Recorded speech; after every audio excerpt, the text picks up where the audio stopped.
The continued arrival of aid via Egypt, Jordan, Israel, occupied West Bank, and Cyprus has been critical. This has helped increase the volume of supplies brought into Gaza and led to improvements in nutrition status of the population. But more needs to be done. Mr. President, I would like to devote a reminder of my briefing to addressing the spiraling dynamics in the occupied West Bank. Every month, the United Nations and many others in this Council emphasize the gravity of the unfolding situation. But that has yet to translate into meaningful action on the ground. Negative trends are entrenched daily. The reporting period was marked by continued violence with extensive Israeli military operations, settlement expansion, settler violence, demolition, and large-scale detentions. In late December and early January, Israeli forces conducted intensified raids across Jenin, Nablus, Hebron, and Ramallah, frequently involving live fire and raising serious concerns about the use of lethal force. A 16-year-old boy was shot and killed during a raid in Kabatia on 20th December and after reportedly throwing a brick toward an IDF soldier. And multiple Palestinians were killed or fatally wounded during the operation south of Nablus. There have been large-scale arrest campaigns of Palestinians by Israeli security forces, including children, amidst reports of ill treatment and torture and continued deaths in custody. Palestinian attacks against Israelis have also persisted. On 26 December, a Palestinian man killed 2 Israelis, including a woman, in 2 ramming and stabbing attacks in northern Israel. At the same time, settler violence intensified. In December, repeated settler attacks led to the displacement of the entire community of Hirbet Yanun in Nablus Governorate, and in January we saw the forcible displacement of some 80 households from Ras Ain Auja in Jericho Governorate. Demolitions and large-scale land seizures continued across the northern West Bank. Evictions in East Jerusalem's Silvan neighborhood on 4th January and extensive demolitions in Tulkaram Nur Shams refugee camp at the end of December underscore how violence, displacement, and territorial fragmentation are converging on the ground. Meanwhile, settlement expansion has been rapid and relentless. The combination of settlement advancement, state land declarations, and persistent establishment of outposts is carving up and making vast swaths of land inaccessible for Palestinian use in the occupied West Bank. During the reporting period, approximately 1,860 housing units were advanced in the Area C. This includes 120 housing units at Sanur, a settlement that was evacuated in 2005. Additionally, 2,850 housing units were advanced in East Jerusalem. These include 2 large-scale plans, a plan for 1,500 housing units in residential towers in a government complex between Sheikh Jarrah and Mount Scopus, and a plan in East Talpiot for 950 housing units in several residential towers. The Israeli government has also published tenders for over 4,770 in Area C, including 3,401 housing units in E1, which, if built, would effectively sever the connection between the northern and southern West Bank. In recent weeks, the pressure campaign against UNRWA has also sharply escalated in an effort to end its operation in the occupied Palestinian territory. On 29 December, the Israeli Knesset passed legislation instructing Israeli authorities to seize UNRWA's compound in Sheikh Jarrah and Kafr Akab, and requiring utilities and financial service providers to deny service to UNRWA or any of its facilities. On 12 January, Israeli forces raided an UNRWA health center in occupied East Jerusalem and ordered it to close. A week later, Israeli forces forcibly entered the UNRWA headquarters in occupied East Jerusalem with bulldozers demolishing the buildings, and officials have made abhorrent calls for the annihilation of UNRWA staff. These acts are flagrant violation of international law and the privileges and immunities of the United Nations. I call on the Israeli government to abide by the October 2025 advisory opinion by International Court of Justice, which states that Israel is obliged under international law to facilitate UNRWA's operations not hinder or prevent them. Despite significant increases in international support in 2025, the unilateral withholding by Israel of all Palestinian clearance revenues continues.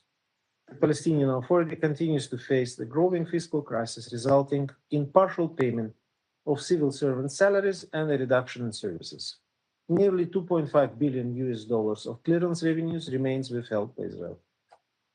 Mr. President, Israeli government policies have facilitated a number of destructive trends: rapid settlement expansion and its related infrastructure, the creation and legalization of outposts, widespread demolitions and displacements, state land declarations, deepening movement and access restrictions, and expansion of municipal boundaries. Persistent and extreme settlers' violence, frequently accompanied or supported by Israeli security forces, continues to inflame tensions, forcibly displace Palestinians, and exacerbate instability.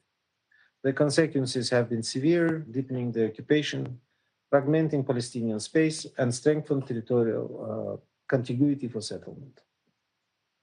And ultimately, these steps are further undermining the prospects for peace and the establishment of a two-state solution. Unless urgently addressed, they may also jeopardize progress on implementing the second phase of the ceasefire agreement. Mr. President, the implementation of the second phase of the Gaza ceasefire plan is critical and will require our firm and collective commitment. There is a genuine opportunity to lay the foundations for a more stable and secure future for Palestinians and Israelis, and advance the goal of legitimate Palestinian government that reunifies Gaza and the West Bank, including East Jerusalem, and chart a course toward ending the occupation and advancing a political process that will ultimately end the conflict. The UN will continue to support Palestinians and Israelis to end the conflict and to realize a two-state solution in line with previous United Nations resolutions and international law. Mr. President, I thank you and this Council for your attention. I thank Mr. Alakbarov for his briefings. I now give the floor to the permanent observer of the Observer State of Palestine.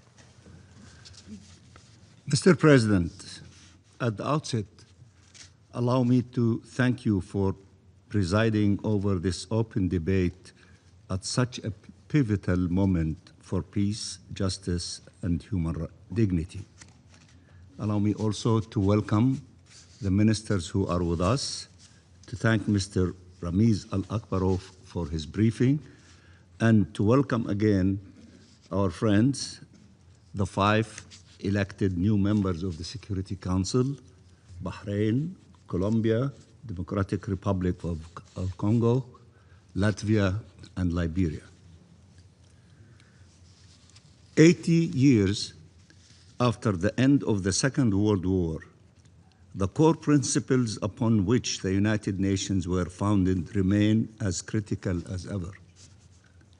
The right of peoples to self-determination, the prohibition on the acquisition of territory by threat or use of force, and the rule of international law as the guarantor of the rights of individuals, regardless of race, religion, or nationality, and of nations, large and small. Those principles are the expression of the wisdom finally acquired by humanity following a devastating war, where peoples around the globe endured and witnessed aggression, genocide, crimes against humanity, and war crimes on a scale that altered the course of history and led to the founding of these United Nations to save succeeding generations from the scourge of war and to ensure international peace and security. It is these very principles that are at stake and under threat in Palestine. Asserting them there is upholding them everywhere. Abandoning them there is jeopardizing them everywhere. Mr. President, we welcome the ceasefire agreement reached last year under President Trump's plan, and we commend the personal engagement of President Trump and the US administration, as well as the tireless efforts of the mediators who have worked to implement it. We supported the ceasefire in good faith, even in the face of repeated breaches, with at least 500 Palestinians killed since the ceasefire came into effect, with many more wounded and ongoing destruction by the occupying power, and while life-saving assistance, including shelter, continues to be obstructed in the depths of this harsh winter. We support the plan because it offered an immediate path toward ending the killing and suffering, the famine, and unprecedented humanitarian catastrophe inflicted on the Palestinian people in Gaza. While we recognize that thousands of lives have been saved by the ceasefire, these goals are yet to be fully achieved. We welcome the completion of the release of all Israeli hostages and prisoners alive and deceased, including the recovery of the remains of the last Israeli body 2 days ago. We had repeatedly said that only a ceasefire could allow for this to happen. Yet, we must ask, what about the countless Palestinian families whose loved ones have been killed, with thousands of bodies still crushed and buried under rubble, yet to be found, yet to be identified, and to be given dignified burial? What of the families who waited for the return of thousands denied, tortured, humiliated, starved, raped, or missing, raped or missing? What of the entire families obliterated from existence, or the survivors of genocide left with grave injuries and amputations, who will carry the devastation with them for all their lives? What of the trauma and loss of an entire people? The suffering of the Palestinian people, civilian men, women, and children, must be ended with equal urgency. Healing, recovery, and justice are indispensable and a right for all.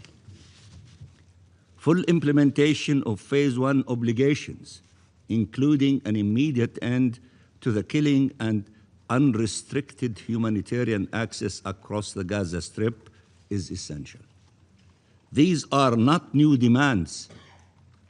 They are the repeated calls of this Council and constitute obligations under international law.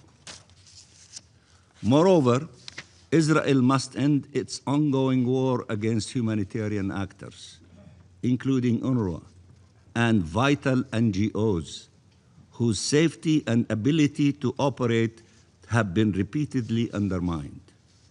The destruction of UNRWA facilities, including the seizure and destruction of its headquarters in occupied East Jerusalem, which was also set ablaze, and the targeting of humanitarian personnel, and now the attempt to ban and expel recognized and respected NGOs operating on Palestinian territory, demonstrate total contempt for the very mechanisms established to protect and assist civilians. It is an attack on the United Nations by one of its members in ways we had never witnessed before. The advisory opinion of the International Court of Justice on Israel's humanitarian obligations must be fully respected. But instead of compliance, we have witnessed continued obstruction to aid delivery, continued violations of the Charter and Convention on the Privileges and Immunities of the United Nations, and continued grave breaches of international humanitarian law by the occupying power. In this regard, we call the letters of the Secretary General to the Security Council, to you, and General Assembly, including that in light of the gravity of the Israeli government's actions, and I quote, "A situation may exist in which a difference has arisen between the United Nations and the State of Israel regarding, among other things, the interpretation or application of the General Convention, end of quotation of the letter of the SG. Furthermore, we are obliged to underscore yet again, Israel is not the sovereign in the Palestinian territory. This illegal occupation has no rights whatsoever in occupied Palestine, including in Jerusalem. Mr. President, the ceasefire's permanence and success requires that Israel cease trying to dictate the future of Gaza and to fully withdraw from the territory. Gaza is an integral part of the Palestinian territory. I repeat, Gaza is an integral part of the Palestinian territory. It belongs to the Palestinian people, nobody else. And any transitional arrangements must fully respect our people's rights and our sovereignty over the occupied Palestinian territory. The Gaza Strip must be reunited with the West Bank, including East Jerusalem, without delay.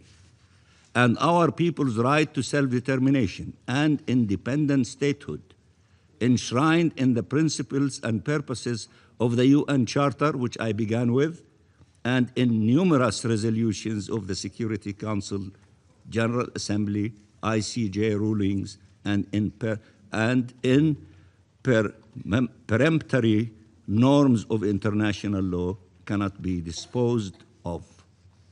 Israel has to abandon its plans to forcibly displace and replace our people across occupied Palestine. In the West Bank, Israeli military attacks and settler terrorism continue unabated, systematically driving Palestinians from their homes. Settlements continue to be advanced, all tools of rampant annexation. In this regard, we warn of the dangerous Israeli escalation against Palestinian cities, villages, and refugee camps in the West Bank, including the implementation of the so-called E1 settlement project. This must be stopped. The last families in Ras Ain al-Auja have been forced from their land, leaving no Palestinian presence in what was once a thriving community. This was the largest shepherding community in the southern Jordan Valley and the last to survive Israelis' ethnic cleansing in the area. United Nations reporting has now documented a record level of West Bank displacement in the last 2 years. Around 40,000 Palestinians violently and forcefully transferred from their homes, the highest figure ever since 1967.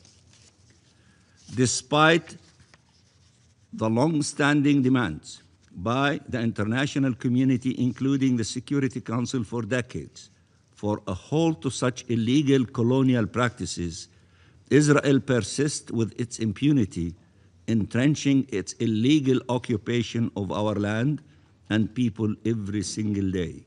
This must be stopped. Mr. President, these events are not isolated. They are part of a sustained pattern that threatens not only the Palestinian people, but the foundational principles of this organization. This cannot be ignored. Yet, we still see a chance for peace. I repeat, yet we still see a chance for peace. A real historical opportunity to end the occupation, to realize Palestinian rights, to achieve just and lasting peace in accordance with international law and UN resolutions. The Palestinian Authority is working in impossible circumstances to uphold its responsibilities. It is working to retrieve the bodies of Palestinians, to restore education, to revive the health sector, to provide shelter and assistance, to reopen the Rafah crossing in both directions, to prepare for recovery and reconstruction. It has persisted in its decision to embark on a peaceful path to freedom and has not deviated from it.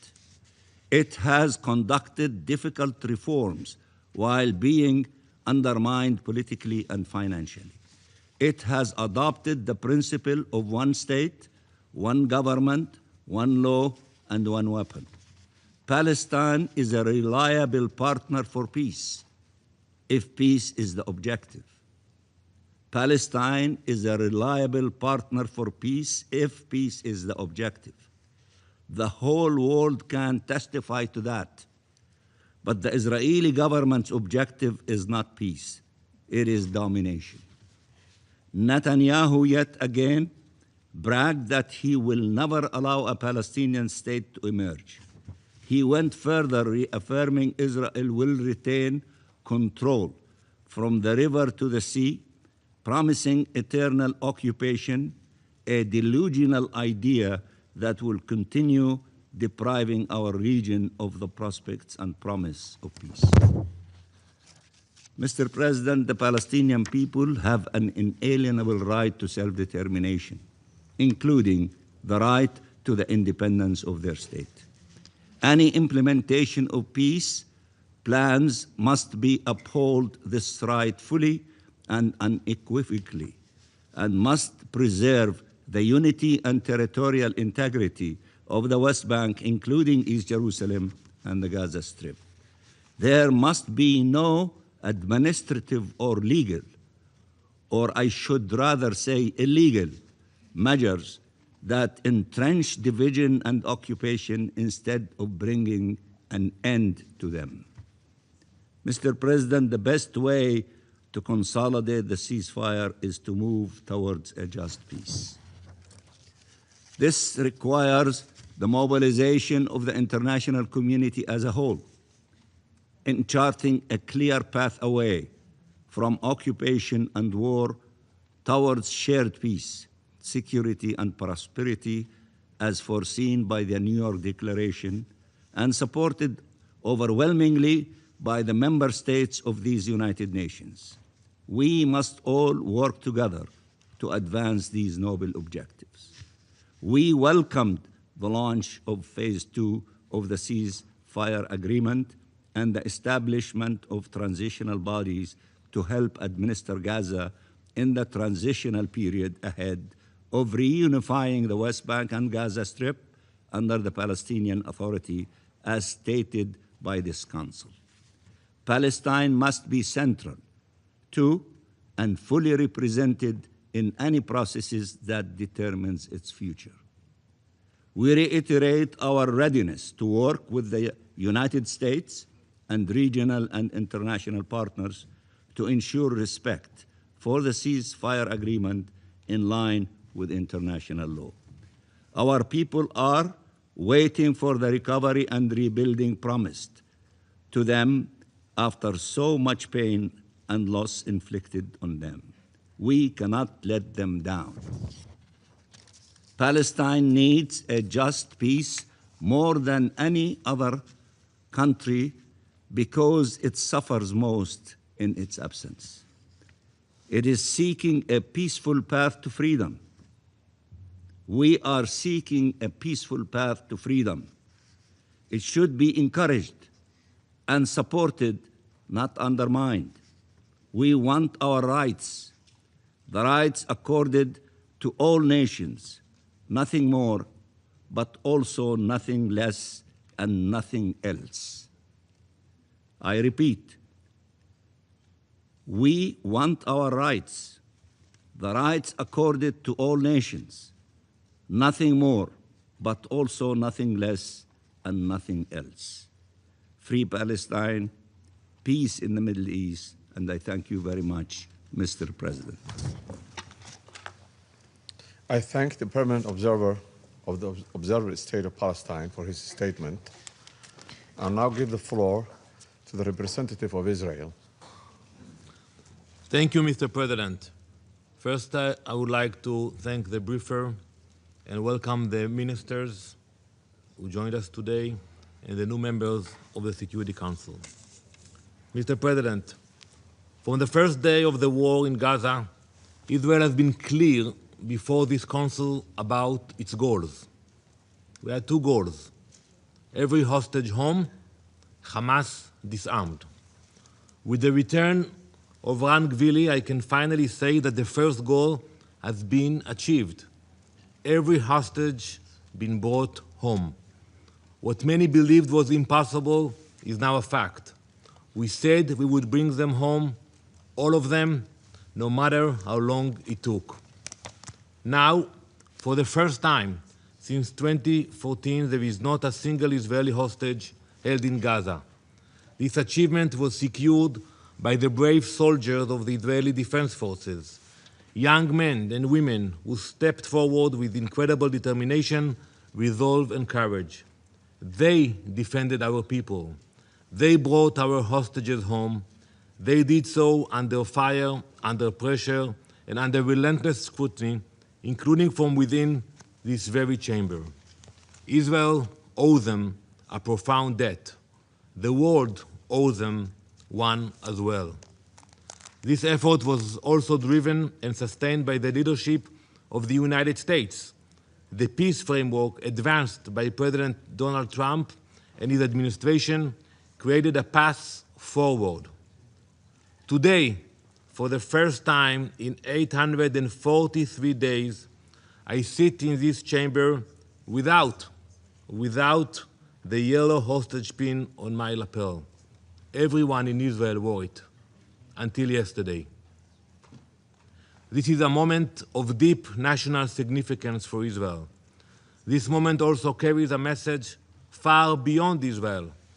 Western liberal democracies do not cave to terrorists. They do not reward mass murder.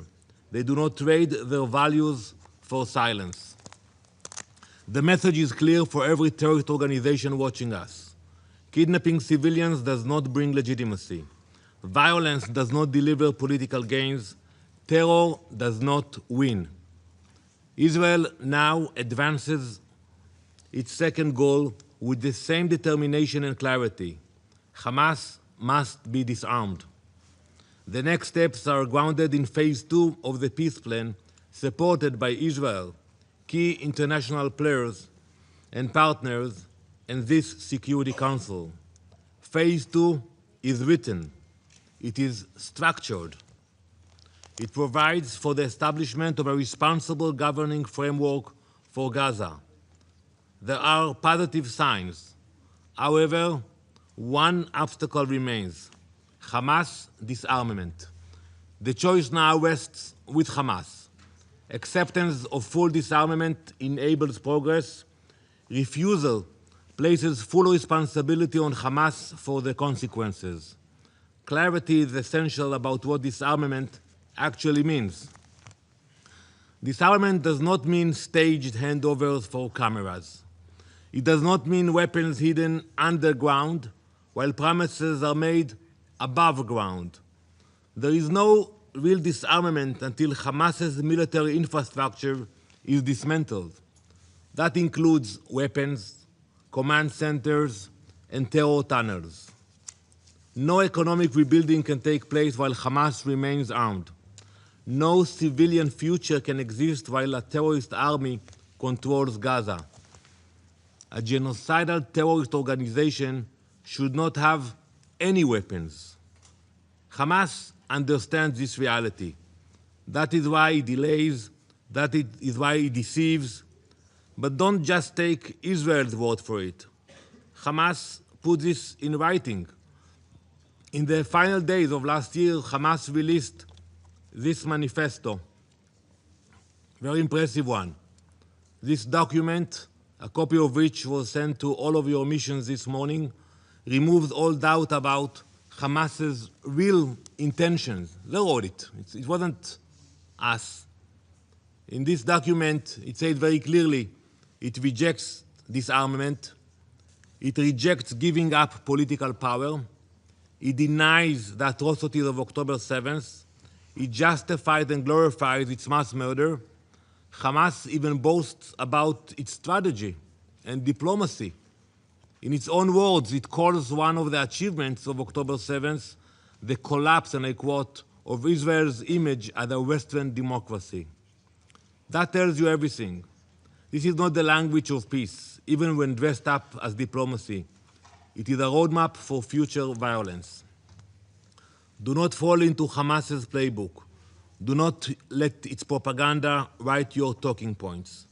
Hamas still remains heavily armed. Let me show you the numbers. It still holds thousands of rockets, anti-tank missiles, and tens of thousands of Kalashnikov rifles. In total, Hamas still holds roughly 60,000 assault rifles. These weapons are used not only against us, against Israel, but against Gazans who oppose Hamas rule.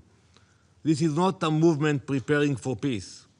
This is a terrorist army preparing for its next war. Israel has fully implemented phase 1 of the agreement.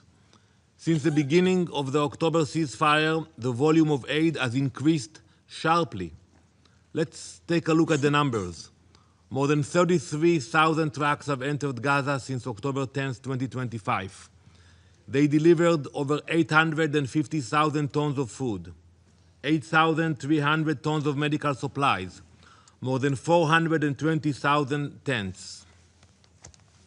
Every week, more than 4,200 trucks enter Gaza. 12 field hospitals are operating today. Israel does not limit UN assistance and has invited agencies to increase daily deliveries. Israel has opened all major crossings into Gaza and earlier this week announced the reopening of the Rafah crossing. Aid is flowing, coordination continues. Mr. President, while attention remains fixed on Gaza, another crisis demands urgency. Iran. The Ayatollah regime is brutally repressing and murdering its own people. Behind 20 days of internet and telephone shutdowns and blackouts, civilians demanding freedom are executed, arrested, and silenced. Reports now indicate fatalities exceeding 30,000. That number should shock this council. Imagine for 1 minute a Middle East without this regime. Think about it for 1 minute. Billions of dollars will no longer be spent funding terror. Lebanon can regain its sovereignty finally from the claws of Iranian-backed Hezbollah. Syria could stop serving as an Iranian weapons corridor and move towards stability finally. Palestinians in Gaza and Judea and Samaria could focus on improving their lives instead of being trapped by armed radicals. The problem is not the people of the region. The problem is the regimes and militias that profit from chaos. Look at Yemen. Yemen offers another clear example of how the Iranian regime exports hate. The Houthis are not fighting over borders. They have no border with us. They have no border with the US. They have no border with most countries here. They are not fighting over land. The flag tells the entire story. Look at the flag of the Houthis. That's what it says in Arabic. Allah Akbar, Al-Maut li-America, Al-Maut li-Israel, Alana al-Yahud, Al-Nasr lil-Islam. In English, God is great, death to America, death to Israel, curse on the Jews, victory to Islam. That is the official flag of the Houthis. This is radicalism. It is insanity.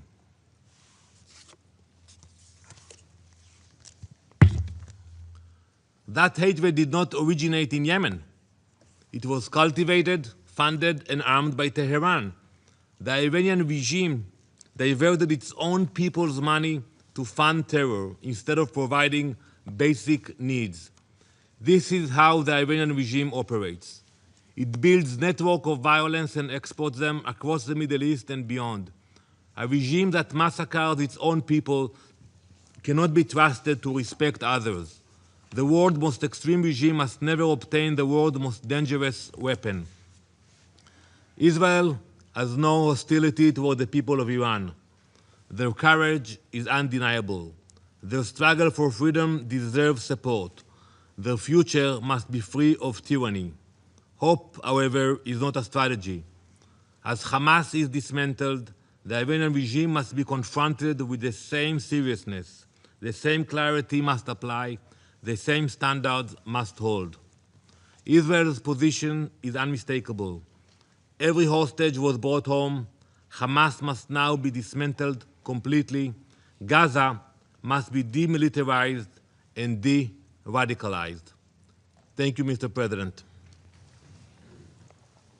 I thank the representative of Israel for this statement. I now give the floor to the members of the Council. I now give the floor to Her Excellency, Ms. Sarah Beslow Nyanti, Minister of Foreign Affairs of Liberia. Thank you, Mr. President. And I thank the Somali presidency for convening this high-level debate and the briefers for their insightful interventions. Mr. President, Excellencies, the Middle East is not a distant theater of conflict. It is a central test of whether this Council can still shape outcomes rather than merely cataloging suffering. In the Middle East, we do not confront one crisis. We face a chain reaction of wars, reprisals, and unresolved grievances, each feeding the next. Liberia's own experience reminds us that silencing guns matters, but peace does not come from silence of the guns alone. It comes from choices made early, deliberately, and sustained over time. Mr. President, for millions in the Middle East, war is not an interruption of life. It is life itself. There are people who are born under bombardment, who learn adulthood under occupation or siege, and who will grow old without ever knowing what it means to live without fear. Entire lives, full lives, have been lived inside conflict from the first breath to the last. And nowhere is this tragedy more unforgivable than in the lives of children. Some babies die while trying to nurse from mothers whose bodies have nothing left to give. They die not from rare diseases or unavoidable fate, but from hunger, blockade, displacement, and decisions made far from their cries. This is not abstract. This is happening in real time. Children are growing up inside the wreckage of our choices. They inherit wars they did not declare, hatreds they did not choose, and borders drawn more fiercely than compassion. They carry the cost of adult power struggles because the international community has too often accepted delay, denial, and turning a blind eye as its policy. While children elsewhere worry about exams, football matches, music, friendships, and what they might become in the future, children in the Middle East learn how to stay safe during explosions and the best route to take to find food. They live in fear, not knowing what it means to be free. This is not only a moral failure, it is a strategic catastrophe that recycles violence, enmity, and hate. Mr. President, Excellencies, the reality of the Middle East is unfortunately grim, but the horizon beckons hope. Liberia notes recent diplomatic efforts aimed at reducing violence and reopening political space in Gaza and across the region. We applaud initiatives led by Qatar, Egypt, and the United States, other regional leaders, and other stakeholders, which have helped to create momentum toward de-escalation, improved humanitarian access, and dialogue. Progress, however, is fragile, but progress matters. Let's be clear, this momentum must be sustained. Therefore, Liberia encourages continued engagement with this Council and with all stakeholders to deepen the progress, seize every opportunity, and consolidate the gains already made. History shows that diplomatic openings will close inevitably, not because they are imperfect, but because they are abandoned. Mr. President, no conflict has more broadly defined the region than the one between Israel and Palestine. Liberia is concerned by this protracted conflict. We reiterate the urgent need for immediate and sustained de-escalation and for expanding humanitarian access that is predictable and safe. Liberia continues to support a negotiated two-state solution consistent with relevant Security Council resolutions. Security that lacks political legitimacy cannot endure. Crisis management, however necessary, cannot substitute for a genuine peace process. Mr. President, Excellencies, force can dominate a moment, but only justice can shape a future. If force worked, we would not be here having this debate. What is not resolved through dialogue will resurface louder, angrier, and more dangerous. Hence, any solution must be shaped with the involvement of all concerned stakeholders. Mr. President and Excellencies, beyond Gaza, we are aligned by rising tensions along the blue line between Israel and Lebanon. We recall Security Council Resolution 1701 and support UNIFIL's stabilizing role. In Syria, humanitarian suffering continues amid political paralysis. Resolution 2254 remains the agreed framework for sustainable peace. Regional engagement must translate into a political movement that is inclusive, but not an acceptance of permanent stagnation. In Yemen, fragile steps toward de-escalation offer a chance that must not be squandered. Dialogue remains the only path that does not end in more deaths and destruction. Peace in the Middle East cannot be defined simply by what ends. It must be defined by what begins. Dignity, justice, and the freedom for people to build ordinary lives. It must offer a future where Jews and Palestinians, Christians and Muslims, Arabs and non-Arabs can live not only side by side, but together working in the same hospitals, trading in the same markets, studying in the same universities, protecting shared water sources, building businesses, and competing in ideas rather than arms. Finally, Mr. President, Liberia will close with the following. We call for expanded regular humanitarian corridors into Gaza and all conflict zones in the region. We urge support for confidence-building measures facilitated by UN peace-building measures, peacekeeping, regional partners support. We encourage regional actors and international partners to sustain diplomatic momentum and avoid the collapse of current openings. We call on all stakeholders to support efforts that restore political legitimacy, governance capacity, and economic stability for both Israelis and Palestinians. And we stress the need to promote regional commitments to stop the use of children in conflicts and to shield schools and hospitals from attacks or misuse. Liberia stands ready to work with all council members for sustainable peace in the Middle East. Thank you, Mr. President. I thank Her Excellency Ms. Nyanti for her statement. I now give the floor to His Excellency Mr. Georgios Geropetraitis, Minister of Foreign Affairs of Greece. Thank you, Mr. President. I would like to thank the Deputy Special Coordinator for his briefing and welcome the new elected members of the Council. We're looking forward to working with all of you. Distinguished colleagues, as Greece continues its tenure on this Council, we do so with clarity of purpose and a strong sense of responsibility. At a time when the international system is facing profound challenges, the United Nations and the Security Council in particular continues to provide the central and indispensable framework for dialogue, cooperation and collective action in support of international peace and security. Greece's foreign policy is firmly grounded in respect for the Charter of the United Nations and the principles enshrined therein: respect for sovereignty and territorial integrity, the inviolability of borders, and the prohibition of the threat of use of force. These principles are not abstract ideals. They constitute the foundation of a stable international order and guide our collective work within this Council. Peace in the Middle East is an urgent moral, political, and humanitarian imperative. Greece consistently supports all initiatives that can have a tangible, positive impact on the ground and bring the region closer to a lasting peace and stability.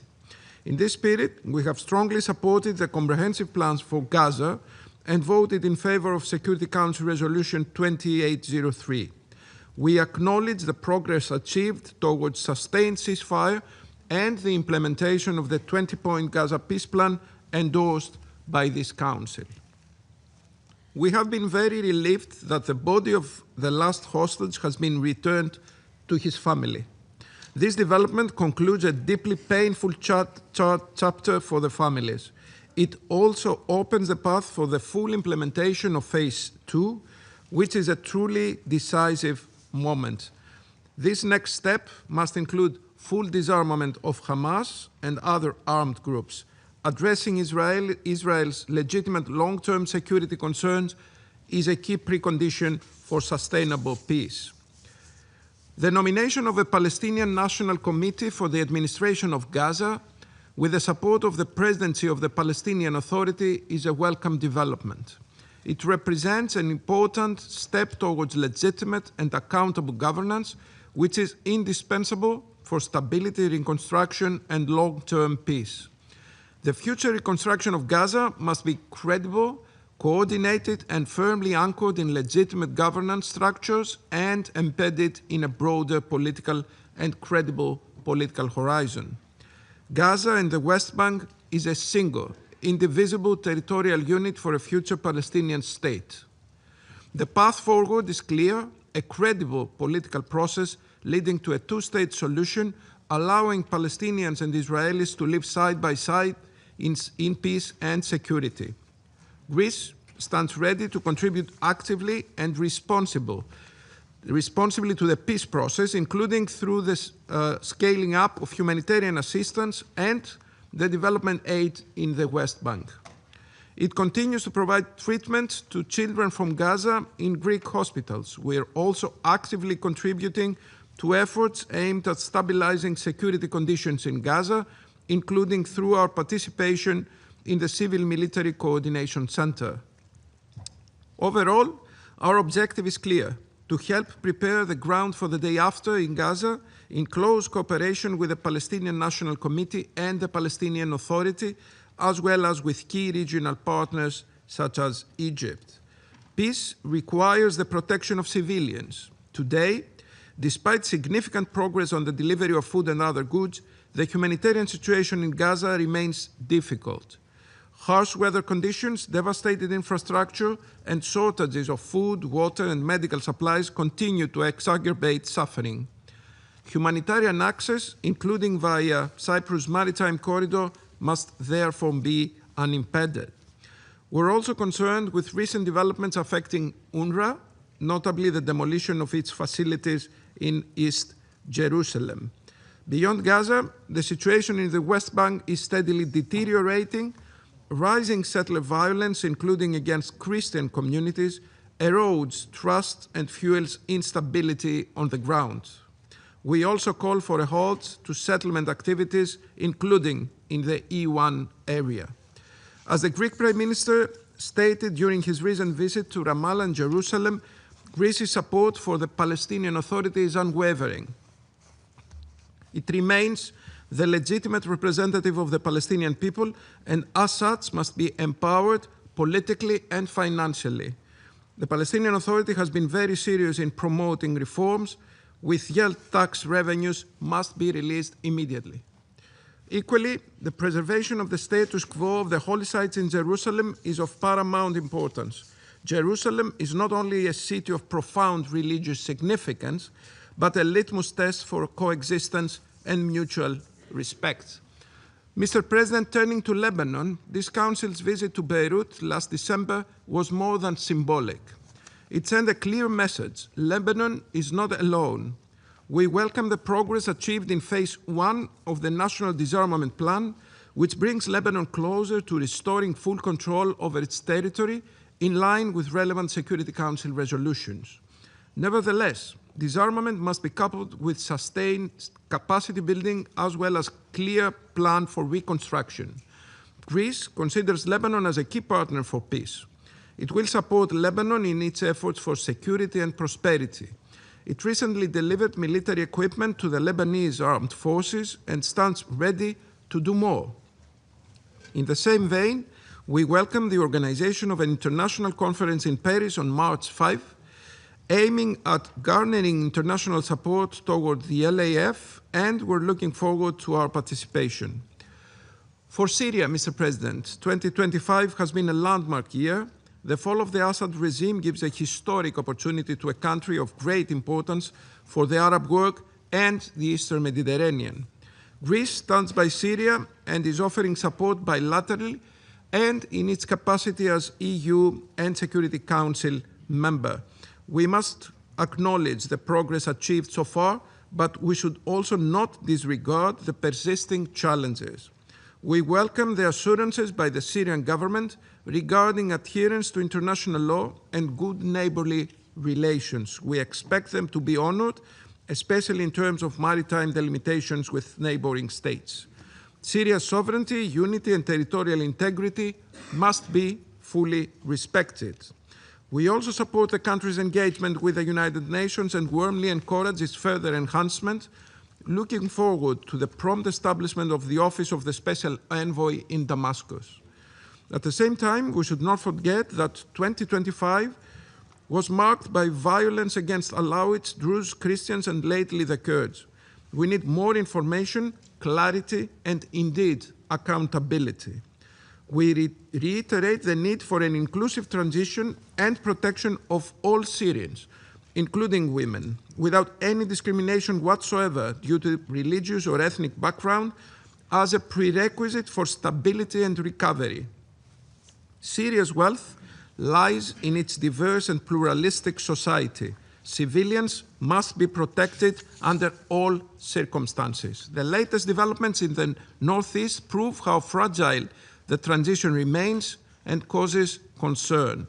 The ceasefire agreement reached between the Syrian government and the SDF should be fully implemented by all sides. We call on all actors, including external actors, to act with restraint and avoid escalation that could destabilize the country and exacerbate ethnic tensions. The protection of Kurds must be fully ensured and their political and cultural rights safeguarded in a united Syria. We would also like to underline the need to tackle terrorism and extremism and address the military and security sector reform. In particular, the fight against Daesh, ISIS should continue, and detainees camps must be fully safeguarded. Finally, on Yemen, we reaffirm our full respect for the sovereignty, unity, and territorial integrity, and we call upon all parties to engage constructively and in good faith in an inclusive, Yemeni-led and Yemeni-owned political process under the auspices of the United Nations. Despite the escalation in the south, we remain vigilant. While the situation in the Red Sea is becoming more complicated, we reiterate the importance of maritime security and freedom of navigation. The Red Sea constitutes a vital waterway for the region and the world, and the Houthis continue to pose a serious threat in this regard. Greece, honoring its long maritime tradition, will continue to support regional and international activities and provide her leadership to EU naval operation Aspides in line with Council resolutions and in full respect of international law. In conclusion, Mr. President, Greece remains fully committed to working with all members of this Council, with the United Nations and with regional partners to turn commitments into action so that hope prevails over suffering, dignity over despair, and peace becomes a reality delivered. As a country of the Eastern Mediterranean, Greece is deeply conscious of the direct impact that instability in the region has on international peace and security. This awareness, together with our long-standing commitment to multilateralism and international law, underpins our readiness to act as a constructive and reliable partner in efforts to promote dialogue, de-escalation, and lasting peace. I thank you. I thank His Excellency Mr. Geopolitics for his statement and now give the floor to the representative of the United States. Thank you, Mr. President. Thank you, Deputy Special Coordinator Al-Akbarah, for your briefing. It was good to spend time with you late last year. Welcome to our colleagues, Your Excellencies of Foreign Ministers from Greece and Liberia. I think first and foremost, we should truly take heart that Ron Gavili's remains have finally returned to his family, who have suffered through unthinkable hardship for far too long. His funeral was today.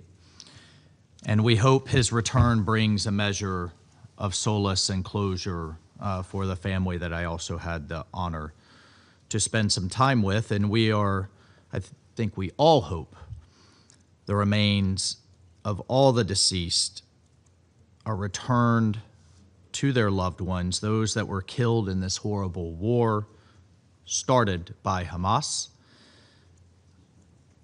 so that these families can have some type of closure and peace. Colleagues, for the first time since 2014, in over a decade, Hamas and its terrorist affiliates no longer hold any hostages in Gaza. That's extraordinary, and we should take note of it. And I hope all those who claimed Hamas didn't know the locations of every hostage understand, frankly, their error. It is only due to the relentless efforts of the Israeli people and government, the tireless work of President Trump, his special envoys, Witkoff and Kushner, and the strong pressure put on Hamas, brought to bear by not only the United States, but our partners in the region, that all the hostages have at last returned home, and we could take those yellow ribbons off our lapels. Colleagues, on January 16th, President Trump celebrated the formation of the National Committee for the Administration of Gaza. For the first time since 2007, the people of Gaza who desperately want peace, and they want peace and not Hamas, its supporters or its enablers, they have an opportunity to chart a peaceful future for the Gaza Strip.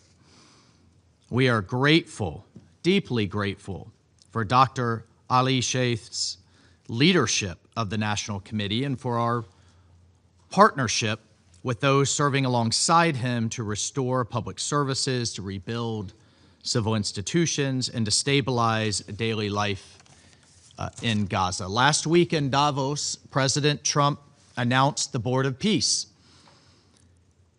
and with it, the transition to phase 2 of the 20-point plan, both of which were established and endorsed by this committee in Resolution 2803. The results of phase 1 speak for themselves.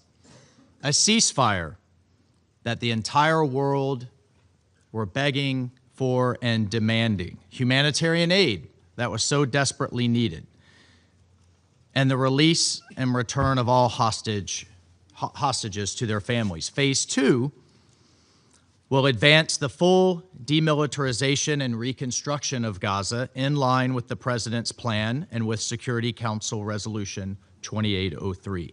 On behalf of the United States, I would like to thank all those that have committed to joining the Board of Peace, especially fellow council members Bahrain and Pakistan. Under President Trump's chairmanship, the Board of Peace is acting and not just talking. With the President's vision and tenacity, the board will help realize a new Gaza and a break from this decades-old cycle of violence. We realize it's unconventional. Change makes some uncomfortable. But with this innovative approach, we are leaving behind decades of wasted time, wasted money, and wasted chances for peace. And we are already seeing results. With the cooperation and assistance of Israel and our Board of Peace partners, over 55,000 trucks have entered Gaza, bringing food, shelter, and medicine since the ceasefire began. Over 1.3 million people have received food assistance in December. We welcomed the reopening of Allenby Gate and King Hussein Bridge, the crossing between Israel and Jordan, and we welcome the full reopening of the Rafah border crossing, which will expedite the flow of medical evacuations. But we must take care. Assistance cannot devolve into dependence, and with support from the High Representative for Gaza, Nikolai Mladinov. The National Committee will restore essential services throughout Gaza and foster an economy where opportunity replaces unemployment and dependence. But before we can reach this goal, Hamas and other militant groups must lay down their arms. Point 1 of the president's 20-point plan is that Gaza will be a de-radicalized, terror-free zone that does not pose a threat to its neighbors. They must live up to their end of the bargain. And point 2 is that Gaza will be redeveloped for the benefit of the people of Gaza who have suffered for far too long and for more than enough. Only de-radicalization, only disarmament, only demilitarization will bring Gaza prosperity and stability, and we, along with our partners on the Board of Peace and in consultation with the National Committee, will apply pressure to Hamas to honor its commitment and to disarm. Hamas must not have any role in the governance of Gaza, directly or indirectly, in any form, period. All military, terror, and offensive infrastructure, including tunnels and weapon production facilities, will be destroyed and not rebuilt. International, independent monitors will supervise a process of demilitarization of Gaza to include placing weapons permanently beyond use through an agreed process of decommissioning and supported by an internationally funded buyback and reintegration program. New Gaza will be fully committed to building a prosperous economy and a peaceful coexistence with its neighbors. We salute and thank our friends who have agreed to contribute to the International Stabilization Force under the leadership of Major General Jasper Jeffers of the United States Army. The ISF will begin to establish control and stability so that the Israeli Defense Forces can withdraw from Gaza based on standards, milestones, and timeframes linked to demilitarization. These will be agreed upon between the IDF, the ISF, the guarantors, and the United States with an objective of a secure Gaza that no longer poses a threat to its neighbors or its citizens.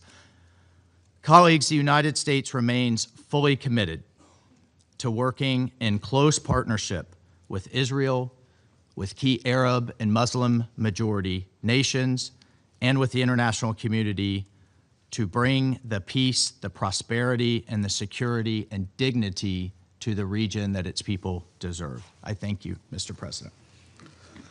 I thank the representative of the United States for his statement and now give the floor to the representative of the United Kingdom. Thank you, President. I thank Deputy Special Coordinator Alakbarov for his briefing, and I also join others in welcoming the foreign ministers of Liberia and Greece to the Council today. This week brought the long-awaited return of the final remaining hostage in Gaza, Ran Gavili, killed while defending families at Kibbutz Alumim during the brutal Hamas attack on October the 7th. As my Foreign Secretary said, our thoughts are with Ran's family as they now finally lay him to rest. The suffering of October the 7th and the devastating conflict that followed serve as a powerful reminder of the importance of our collective efforts to secure lasting peace in the Middle East. I will make 3 points. First, we welcome the announcement of the Palestinian National Committee for the Administration of Gaza, an important step in implementing the peace plan and putting Palestinians at the heart of efforts to recover and rebuild. We call for the swift implementation of Phase 2 of the peace plan as set out in Security Council Resolution 2803, including the withdrawal of Israeli forces, the decommissioning of Hamas's weapons, the deployment of the ISF, and a clear timeline for transition of governance from the Board of Peace to a reformed Palestinian Authority. Hamas can have no role in the future governance of Gaza. Second, for the peace plan to succeed, we must also see urgent action to address the still catastrophic humanitarian situation.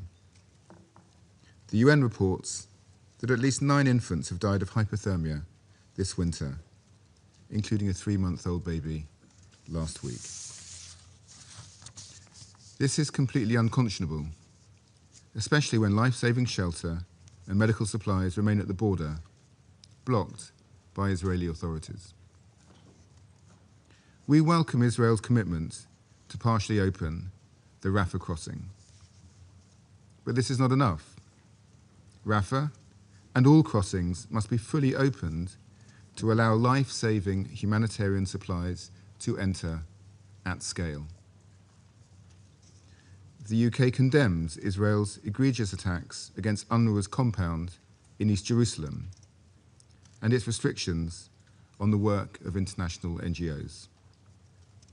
These are the backbone of the humanitarian response, providing $1 billion of funding annually. And without them, Palestinians will face yet more suffering. We call on Israel to fulfill its humanitarian commitments under President Trump's 20-point plan and its obligations under international law. Finally, we cannot allow the deeply concerning trajectory of Israeli actions in the West Bank to undermine our efforts to secure peace. We condemn ongoing settler violence and outpost construction in Area B. And we call upon the Israeli government to tackle this with effective law enforcement and accountability measures as needed. Israeli movement restrictions and incursions into Area A must cease. We oppose ongoing illegal settlement expansion, including recent developments around E1. President, we cannot afford to lose momentum towards peace. The UK remains committed to supporting swift implementation of Resolution 2803 and to forging a new future built upon a two-state solution with Israelis and Palestinians living in peace, security, and dignity. I thank you. I thank the representative of the United Kingdom for his statement and now give the floor to the representative of China. 谢谢主席，我感谢阿拉克巴罗夫副特别协调员的通报。中东是人类文明的摇篮，却长期饱受战乱之祸、流离之苦，是全球热点问题最集中的地区。当前，中东再次站在历史的十字路口，安全形势敏感脆弱，各种矛盾相互叠加。巴勒斯坦问题仍是中东问题的核心。国际社会应当进一步凝聚共识，推动巴勒斯坦问题早日得到全面、公正、持久解决。第一，以维护和平稳定为首要，立即停止一切暴力冲突。我们欢迎所有人质或人质遗体均已返回以色列。加沙第一阶段停火协议达成已经3个多月，但军事袭击仍未停止，平民伤亡不断攀升。约旦河西岸局势紧张，占领方持续扩大定居点，纵容定居者暴力。中方呼吁有关各方，特别是以色列，全面遵守停火协议，推动实现加沙全面持久停火。以色列应立即停止定居点活动，遏制定居者暴力。第二，以缓解平民苦难为关键，畅通被占领土人道援助。加沙人道局势仍然危急，人道物资准入受到限制。我们敦促以色列履行国际人道法义务，开放全部过境点，解除人道物资准入限制，停止对人道机构的打压。近日，联合国近东巴勒斯坦难民救济和工程处在东耶路撒冷的馆舍遭到强拆和纵火，中方对此表示严重关切。以色列有义务确保工程处的特权、豁免和正常履职。第三，以两国方案为遵循，稳妥推进加沙战后安排。加沙是巴勒斯坦人民的家园，加沙的战后安排事关巴勒斯坦问题的政治解决。任何关于加沙未来的安排，都应坚持8人治8原则，尊重巴勒斯坦人民的意愿，照顾中东国家的合理关切，并同两国方案相衔接。中方将继续支持巴勒斯坦在加沙战后治理中的主体地位。安理会肩负着维护国际和平与安全的首要责任，应当继续对加沙局势和战后安排保持密切关注，发挥应有作用。主席，当前伊朗局势引发广泛关注，中东地区战云密布，紧张气氛不断加剧。伊朗是独立的主权国家，伊朗的事情应由伊朗人民自主决定。中方希望并支持伊朗保持国家稳定，支持维护伊朗主权、安全和领土完整。武力解决不了问题，任何军事冒险行动只会将地区推向不可预知的深渊。我们呼吁各方恪守联合国宪章宗旨和原则，反对干涉别国内政，反对在国际关系中使用或威胁使用武力。中方希望美方等有关方面正视国际社会和地区国家的呼声，多做有利于中东和平稳定的事，避免激化矛盾，火上浇油。主席，中东是中东人民的中东，不是大国博弈的角斗场，也不应成为域外国家地缘争夺的受害者。中方愿同国际社会一道，尊重中东人民的自主选择，重视地区国家的合理关切，共同为促进中东和平稳定发挥建设性作用。谢谢主席。I thank the representative of China for his statement and now give the floor to the representative of France. Merci, Monsieur le Président. Monsieur le Président, je remercie tout d'abord Monsieur le coordonnateur spécial adjoint pour le processus de paix au Moyen-Orient, Monsieur Ramiz Alakbarov, pour son exposé. Je souhaite également la bienvenue à leurs excellences Madame la ministre des Affaires étrangères du Libéria et Monsieur le ministre des Affaires étrangères de Grèce, et je salue la présence de nos collègues, les représentants permanents de Palestine et d'Israël, ainsi que la participation de nombreux États à ce débat ouvert. Monsieur le Président, 100 jours après la conclusion du cessez-le-feu à Gaza, grâce aux efforts des États-Unis, de l'Égypte, de la Turquie et du Qatar que nous saluons, l'urgence humanitaire à Gaza demeure. La réponse aux besoins immenses de la population reste insuffisante. Il est urgent qu'Israël lève tous les obstacles à l'accès humanitaire. Pour que les Nations unies et les ONG puissent opérer de manière indépendante et impartiale partout dans Gaza, conformément au droit international humanitaire, nous demandons que cesse d'abord le désenregistrement de dizaines d'ONG internationales, dont de nombreuses françaises. Deuxièmement, les pressions croissantes envers l'UNRWA, qui se sont traduites notamment par la démolition de son siège à Jérusalem, en violation des privilèges et immunités de l'ONU. Troisièmement, les restrictions excessives sur les biens, y compris ceux dits à double usage.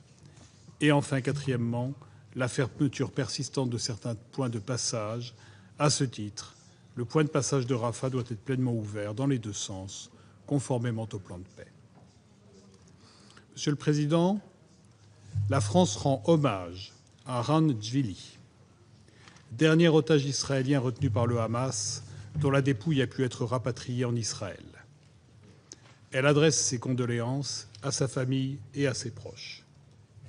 Cette restitution met le point final au cauchemar, commencé par les attaques terroristes du Hamas le 7 octobre et la capture inhumaine de 251 personnes qui furent soumises à un insoutenable cauchemar. Ce rapatriement ouvre la voie au plein engagement de la deuxième phase du plan de paix du président Trump en 20 points pour Gaza, qui doit permettre d'aboutir à une paix durable. La France salue les efforts des médiateurs en ce sens et elle appelle toutes les parties à respecter leurs engagements. La formation d'un comité national pour l'administration de Gaza, partie intégrante de la Palestine, est un élément essentiel de l'appropriation par les Palestiniens de cette nouvelle phase. Il doit, ce comité national, se déployer sur le terrain et répondre aux besoins urgents de la population avec le soutien de l'autorité palestinienne et le soutien de la communauté internationale. La France entend y contribuer pleinement. Cette étape doit ouvrir la voie au désarmement du Hamas, qui ne doit plus avoir sa place dans la gouvernance de Gaza, et au retour d'une autorité palestinienne réformée à Gaza, afin de rétablir un horizon politique crédible pour la solution à deux États, conformément à la déclaration de New York. S'agissant de l'établissement du Conseil de la paix, son texte fondateur soulève des questions politiques et juridiques, notamment quant à son champ d'application et à sa gouvernance. Pour la France, son action s'inscrit dans le cadre de la résolution 2803 et dans le respect de la Charte de l'ONU. À cet égard, il importe que le Conseil de sécurité puisse être régulièrement tenu informé de l'état d'avancement de la mise en œuvre de la résolution 2803. Monsieur le Président, la situation en Cisjordanie et à Jérusalem-Est continue de se dégrader. Les violences des colons, l'accélération de la colonisation, y compris l'avancée du projet E1, l'intensification des opérations militaires et les atteintes au statu quo des lieux saints sapent les perspectives de paix, y compris la mise en œuvre du plan de paix. La France condamne toute violence. Elle condamne l'attaque commise par un Palestinien ayant fait 2 morts dans le nord d'Israël le 26 décembre dernier. Elle condamne l'attaque de colons le 17 janvier à l'est de Ramallah, au cours de laquelle des résidents locaux et des ressortissants étrangers, dont une Française, ont été agressés. Nous demandons aux autorités israéliennes de faire toute la lumière sur cette attaque et d'engager des poursuites contre ses auteurs. Au-delà, nous rappelons que la paix et la sécurité, pour les Israéliens comme pour les Palestiniens, passent, comme l'a rappelé fortement notre Assemblée générale en septembre dernier, par la solution des deux États, Israël et Palestine, dans toutes ses dimensions. Monsieur le Président, la France souhaite aussi saisir cette occasion pour adresser au Conseil et à la région 2 messages. Tout d'abord, l'importance du respect du cessez-le-feu en Syrie et de l'intégration des forces démocratiques syriennes dans l'armée syrienne et les institutions étatiques. Deuxièmement, la nécessité d'appuyer les progrès des autorités libanaises en faveur du monopole de l'État sur les armes. La France organisera à cet titre, avec les États-Unis et les Arabies saoudites, une conférence internationale de soutien le 5 mars prochain à Paris. Je vous remercie. I thank the representative of France for his statement and now give the floor to the representative of Denmark. Thank you, Mr. President. And let me also thank Deputy Special Coordinator Alak Barrow for his informative briefing. Mr. President, we are relieved that the earthly remains of the last hostage held in Gaza since the terror attack on October 7 has finally been returned, and we hope that this can contribute to healing for the families affected. Denmark welcomes the announcement of Phase 2 of President Trump's peace plan. This moment carries a fragile but powerful promise, a hope that suffering may give way to stability. But hope on its own cannot rebuild lives. It needs to be supported by concrete actions. The Security Council has a key role in overseeing the implementation of Resolution 2803, including the word of the Board of Peace. While some elements of the Charter of the Board of Peace raise concerns, we wish the Board of Peace will be successful in implementing the peace plan for Gaza and effective as a transitional administration in Gaza in line with Resolution 2803 and the UN Charter. With the formation of the National Committee for the Administration of Gaza, we count on Palestinians to be involved in matters related to Palestinian territory. As we are entering phase 2, we call on Hamas and other armed groups to decommission their weapons, because Hamas and other terrorist organizations must be disarmed and no longer play a role in Gaza. Furthermore, we call on Israel to facilitate a full reopening of the Rafah border crossing in both directions. These are central elements of the peace plan. Mr. President, despite some improvements, the humanitarian needs in Gaza remain vast and urgent. Families continue to struggle for shelter, protection, and medical care. The deregistration of at least 37 international non-governmental organizations operating in Gaza and the West Bank risks undermining the progress that has been made. International NGOs are responsible for nearly 3/4 of all shelter-related activities and deliver more than 80% of basic necessities. Their presence and unimpeded access are crucial to meeting urgent needs at the scale required.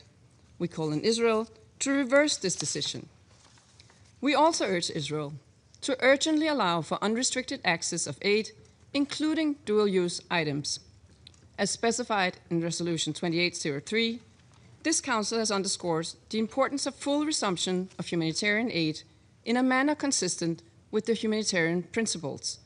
Humanitarian assistance must never be obstructed. It is not a bargaining chip. It is a lifeline for the civilian population. The health system must also be restored, and patients in need of specialized care must be able to be transferred for treatment, especially to the West Bank, including East Jerusalem, through the medical corridor in place before October 7, 2023. The UN-led humanitarian system remains best placed to undertake the monumental task of getting aid into those in need. United Nations agencies, working hand in hand with international NGOs, form the backbone of life-saving assistance and recovery in Gaza. In this regard, we echo the Secretary General's deep concern over Israel's adoption of legislation in December 2025 to cease UNRWA operations. These laws must be repealed without delay. Israel's demolition of an UNRWA compound in East Jerusalem last week is unacceptable and a violation of the UN's privileges and immunities under the UN Charter and international law. The inviolability of UN premises must be upheld, the privileges and immunities of UNRWA personnel respected, and all seized assets returned. As we look to the next stage of the peace plan for Gaza, we must not forget the West Bank, where unprecedented devastating developments are currently unfolding. As we heard from the Deputy Special Coordinator, this includes record numbers of expansions of illegal Israeli settlements, settler violence, intimidation, the seizure of farmland, and destruction of crops with widespread impunity. Families are forced to flee their homes. A recent example was the displacement this week of all 120 families in Ras Ain al-Auja, Bedouin community in the Jordan Valley, due to the escalating violence by the Israeli settlers. We urge Israel to immediately halt these measures. Mr. President, peace demands a clear path forward. A two-state solution remains the only viable option for long-term sustainable peace, one in which Gaza and the West Bank are reunited and where Palestinians and Israelis alike can live in security, freedom, and dignity. We hope that the implementation of the second phase of the peace plan will help turn the page and open a new chapter for Gaza. I thank you. I thank the representative of Denmark for her statement and now give the floor to the representative of Panama. Gracias, señor presidente. Agradecemos la exposición informativa presentada por el doctor Ramiz Alakbarov, coordinador especial adjunto y coordinador residente de la Oficina de las Naciones Unidas para el Proceso de Paz en Medio Oriente. A su vez, extendemos una cordial bienvenida a los ministros de Relaciones Exteriores de Liberia y Grecia, así como a todos los distinguidos representantes de las delegaciones que nos distinguen hoy con su participación. Los acontecimientos recientes en el Medio Oriente confirman la naturaleza dinámica y compleja de la región, marcada por desafíos multidimensionales que exigen una atención sostenida y coordinada de la comunidad internacional. Pese al alto al fuego en vigor desde el 10 de octubre, la situación sobre el terreno en Gaza continúa siendo extremadamente frágil. Si bien el cese de hostilidades ha reducido la intensidad del conflicto, sigue siendo insuficiente para garantizar una protección efectiva y sostenida de la población civil. En ese contexto, Panamá reconoce los esfuerzos de mediación emprendidos por los Estados Unidos, Qatar, Egipto y Turquía como una contribución determinante para alcanzar un alto al fuego duradero y sostenido. De igual manera, reconocemos los esfuerzos del sistema de las Naciones Unidas y de sus socios humanitarios que han permitido avances concretos en un entorno sumamente adverso.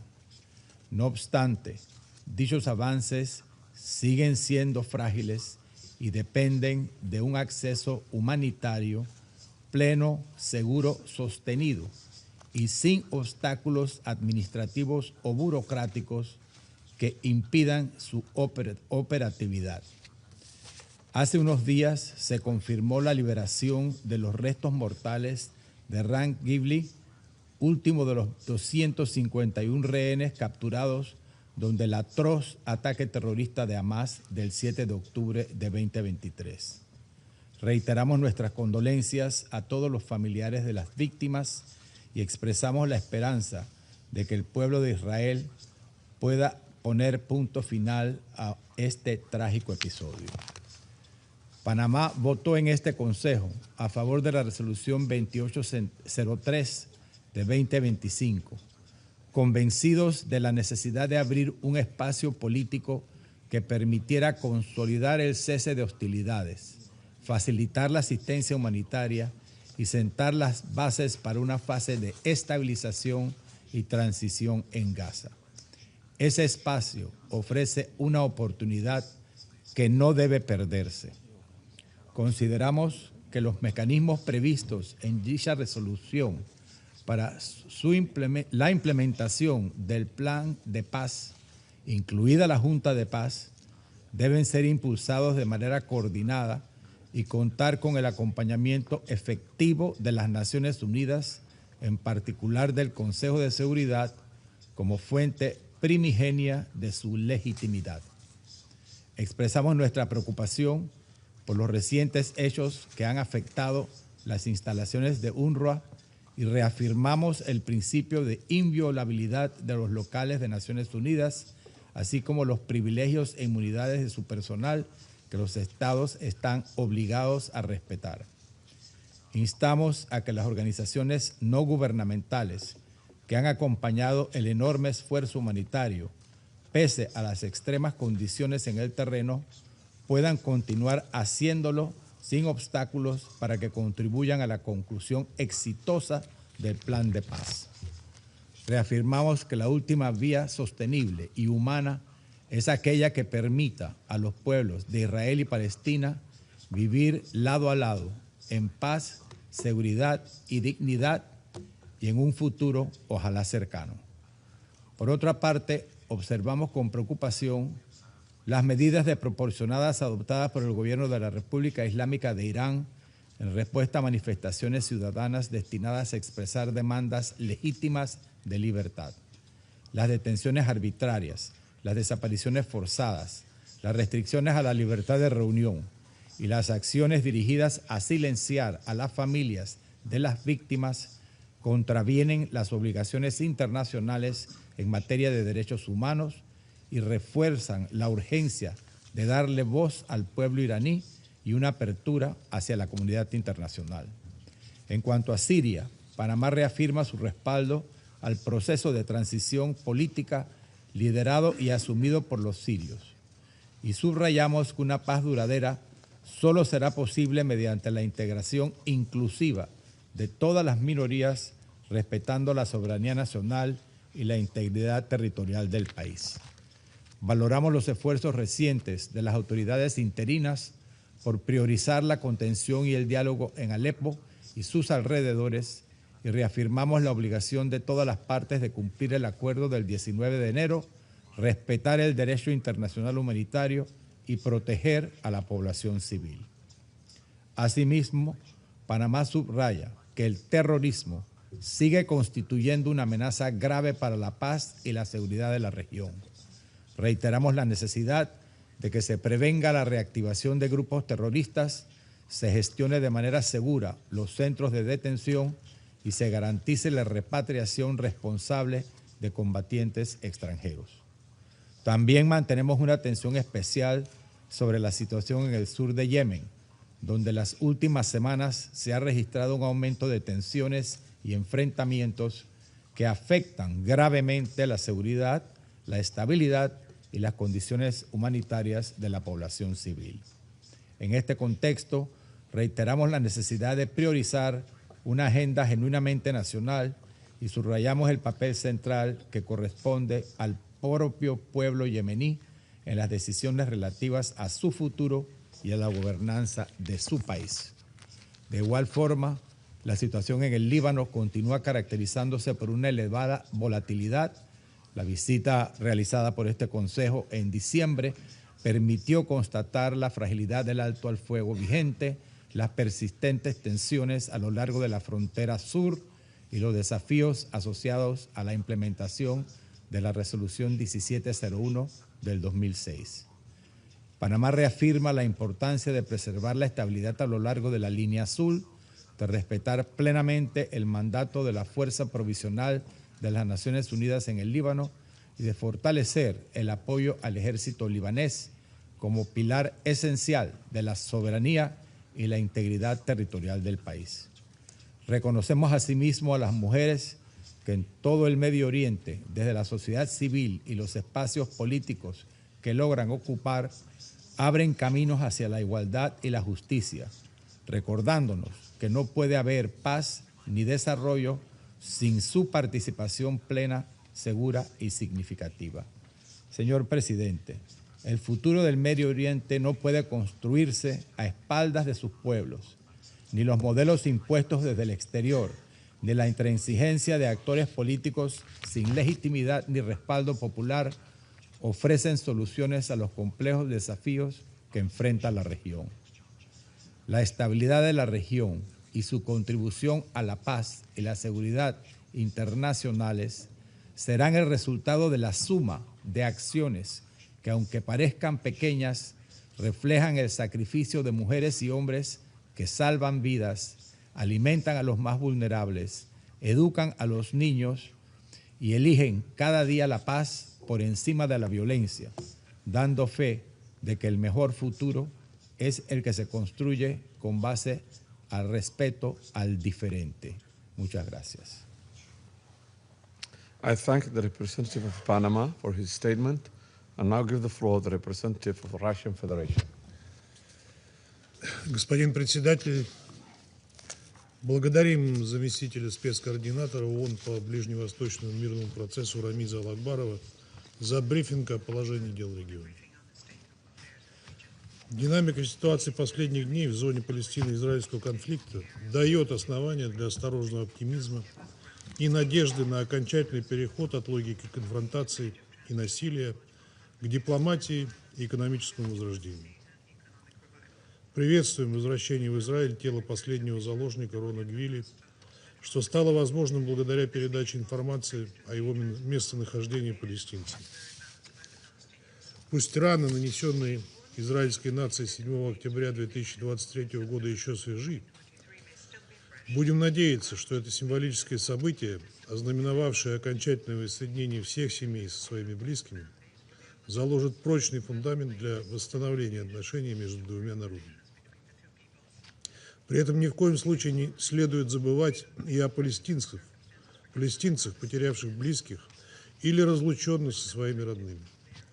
Помимо свыше 70 тысяч погибших от ударов, голода и холода, палестинцы с момента прекращения огня в октябре 2025 года из-под завалов Газа выкопано 710 тел, тысячи продолжают покоиться там. Обнаружение каждого из них имеет не меньшее значение для палестинского народа и дела примирения. Отмечаем долгожданное начало второй фазы мирного плана президента Трампа, о котором 14 января объявила американская сторона. Запуск работы переходных структур в анклаве, в первую очередь Национального комитета по управлению Газой во главе с опытным функционером ПНА Али Шаасом, закладывают основу для процесса восстановления сектора. Убеждены, что успех в реализации мирной инициативы возможен лишь при неукоснительном уважении интересов и прав палестинского народа, а также при тесной координации временных структур с ПНА. Подчеркиваем недопустимость любых планов по насильственному перемещению газовитян, какими бы благовидными предлогами они ни обставлялись. Ожидаем в обозримой перспективе восстановления административного, политического и экономического единства Газа и Избри, включая Восточный Иерусалим, в рамках палестинского государства в границах 1967 года.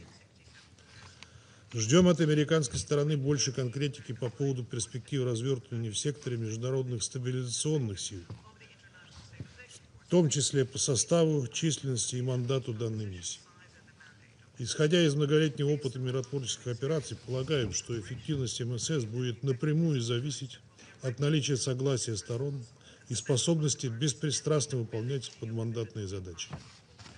При этом применение силы должно быть строго ограничено во избежание втягивания миротворцев в качестве одной из сторон конфликта. В целом полагаем, что дальнейшая реализация мирного плана потребует от посредников фокусировки на поиске комплексного переговорного решения проблемы разоружения палестинских группировок и вывода израильских подразделений из Газа. Попытки силового решения ни к чему не приведут. Господин председатель, теперь, когда тело последнего заложника было возвращено, у израильской стороны не осталось никаких оснований для дальнейшего промедления с выполнением своих гуманитарных обязательств в отношении газовитян. Хотели бы напомнить, что гумобязательства Израиля заложены в пунктах 7 и 8 мирного плана президента Трампа, а также в оперативном параграфе 3, одобрившей его резолюцией СБ ООН 2803, где прямо указывается на важность возобновления полномасштабной доставки гуманитарной помощи в сектор Газа через сотрудничающие организации, включая ООН. Речь идет в том числе и о необходимости полноценного открытия КПП «Рафах», о чем было объявлено только 26 января, то есть спустя 3,5 месяца после заключения соглашения о прекращении огня.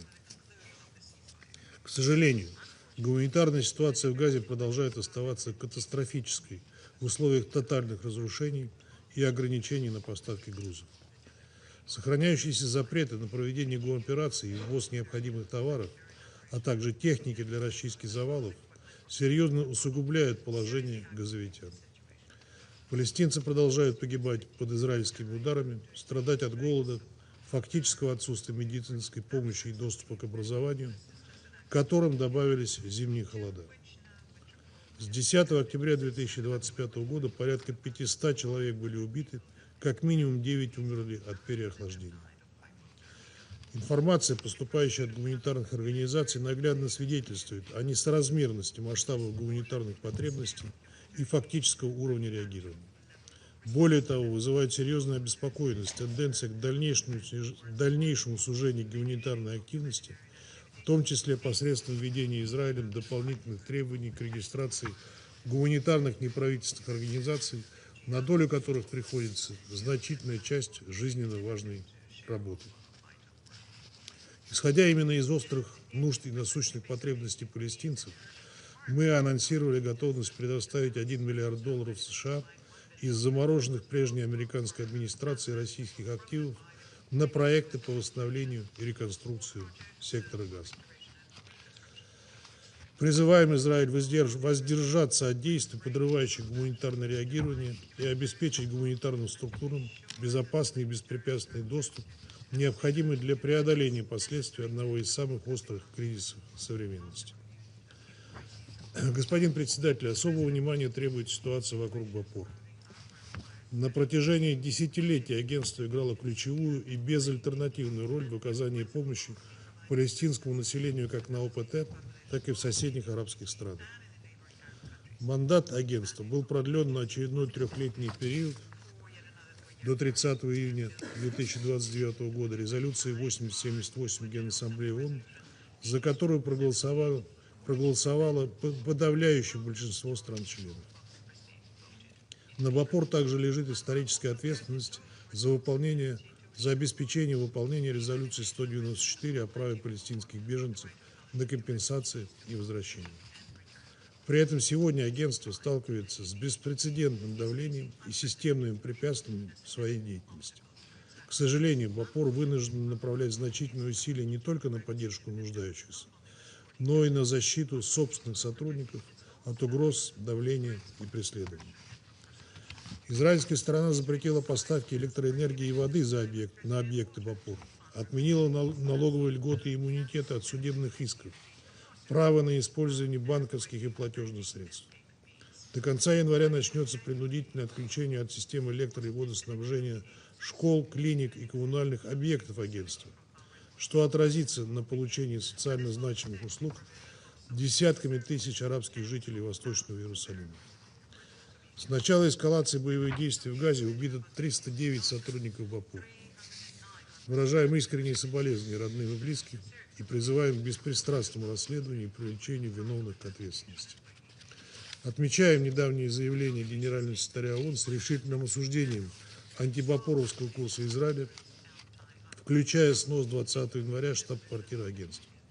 Выражаем озабоченность подобными беспрецедентными шагами. Призываем израильское руководство отменить их и воздерживаться от дальнейшей односторонней кампании против ООНовской гуманитарной структуры, соблюдать свои обязательства в качестве страны-члена ООН.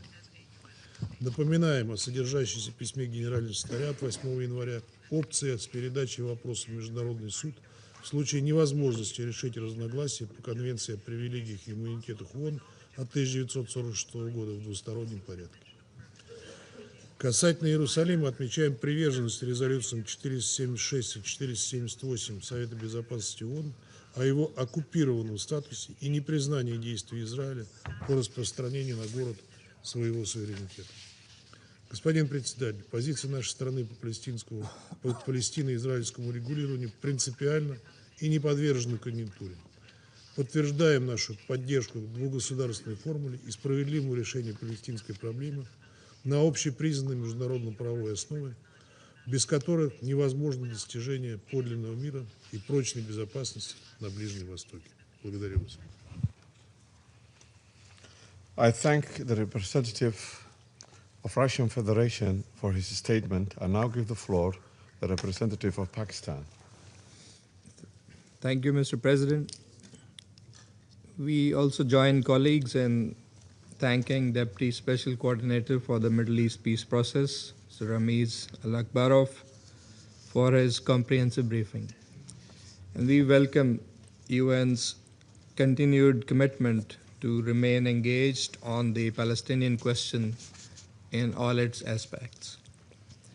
Pakistan welcomes the convening of this open debate at a time when cautious diplomatic progress coexists with serious humanitarian situation and continued violations on ground in Gaza and the rest of the occupied Palestinian territory. Mr. President, the unresolved Palestinian question is at the core of the instability in the Middle East. Palestinian people have endured decades of illegal occupation marked by dispossession, brutal repression, and the denial of their inalienable rights, including the right to self-determination. Over the past 2 years in Gaza, this suffering escalated to an unprecedented scale. resulting in widespread civilian casualties, mass displacement, almost total destruction of infrastructure, and severe humanitarian deprivation. Against this backdrop, the international community sought to re-anchor efforts towards diplomacy and a credible political pathway towards peace. Initiatives such as the High-Level Conference on the Peaceful Settlement of the Question of Palestine, held last July, as well as President Trump's 20-point peace plan, subsequently endorsed by the Security Council Resolution 2803, reflect this renewed engagement. In line with Resolution 2803, the commencement of the second phase of the peace plan, including the establishment of the National Committee for the Administration of Gaza and the establishment of the Board of Peace and executive committees, are important steps.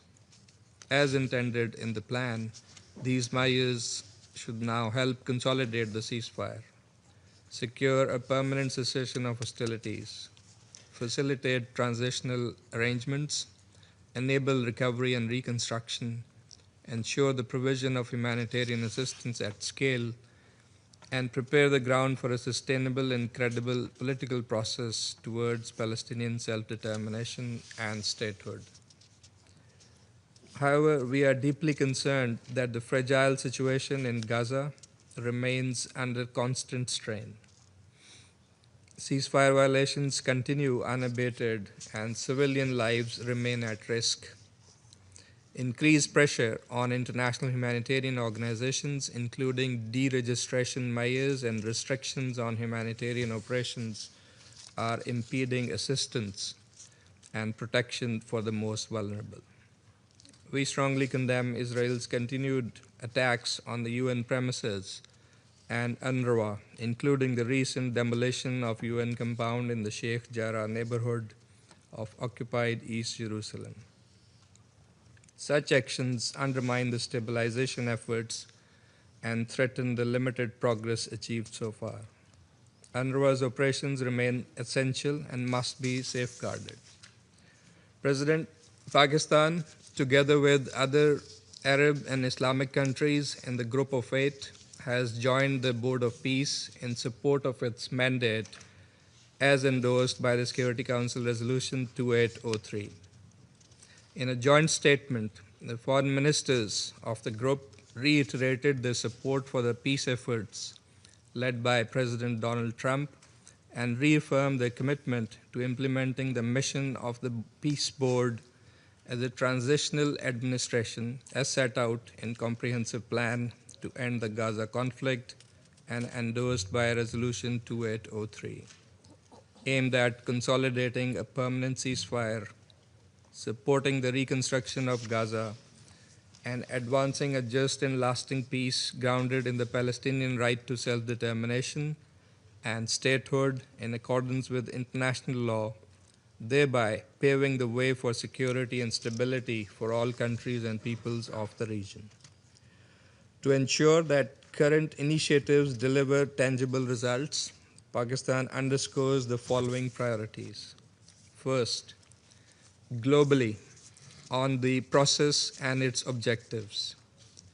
We hope that the Board of Peace, under the framework of Resolution 2803, will lead to concrete steps towards the implementation of a permanent ceasefire, further scaling up of humanitarian aid, reconstruction of Gaza, and realization of the right to self-determination of the people of Palestine through a credible, time-bound political process consistent with international legitimacy and UN resolutions, resulting in an independent, sovereign, and contiguous state of Palestine based on pre-1967 borders, with Al-Quds al-Sharif as its capital.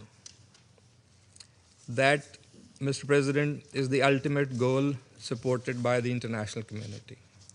Palestinian-led governance and institutional strengthening, with a central role of the Palestinian Authority, are indispensable in this regard.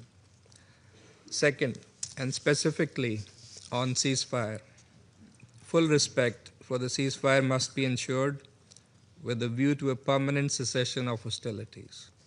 Any military escalation, unilateral measures, or provocations must be strongly countered as they jeopardize civilian protection and undermine confidence building. Third, on the humanitarian situation, attacks on UN premises, UNRWA, humanitarian organizations and personnel, and their facilities, as well as administrative restrictions on international organizations, are unacceptable and contrary to international humanitarian law. Full, safe, sustained, and unimpeded humanitarian assistance at scale must be ensured. UNRWA's role in this regard remains critical. Fourth, recovery and reconstruction. That should begin without delay, with no annexation, forced displacement, or alteration of the territorial unity of the occupied Palestinian territory.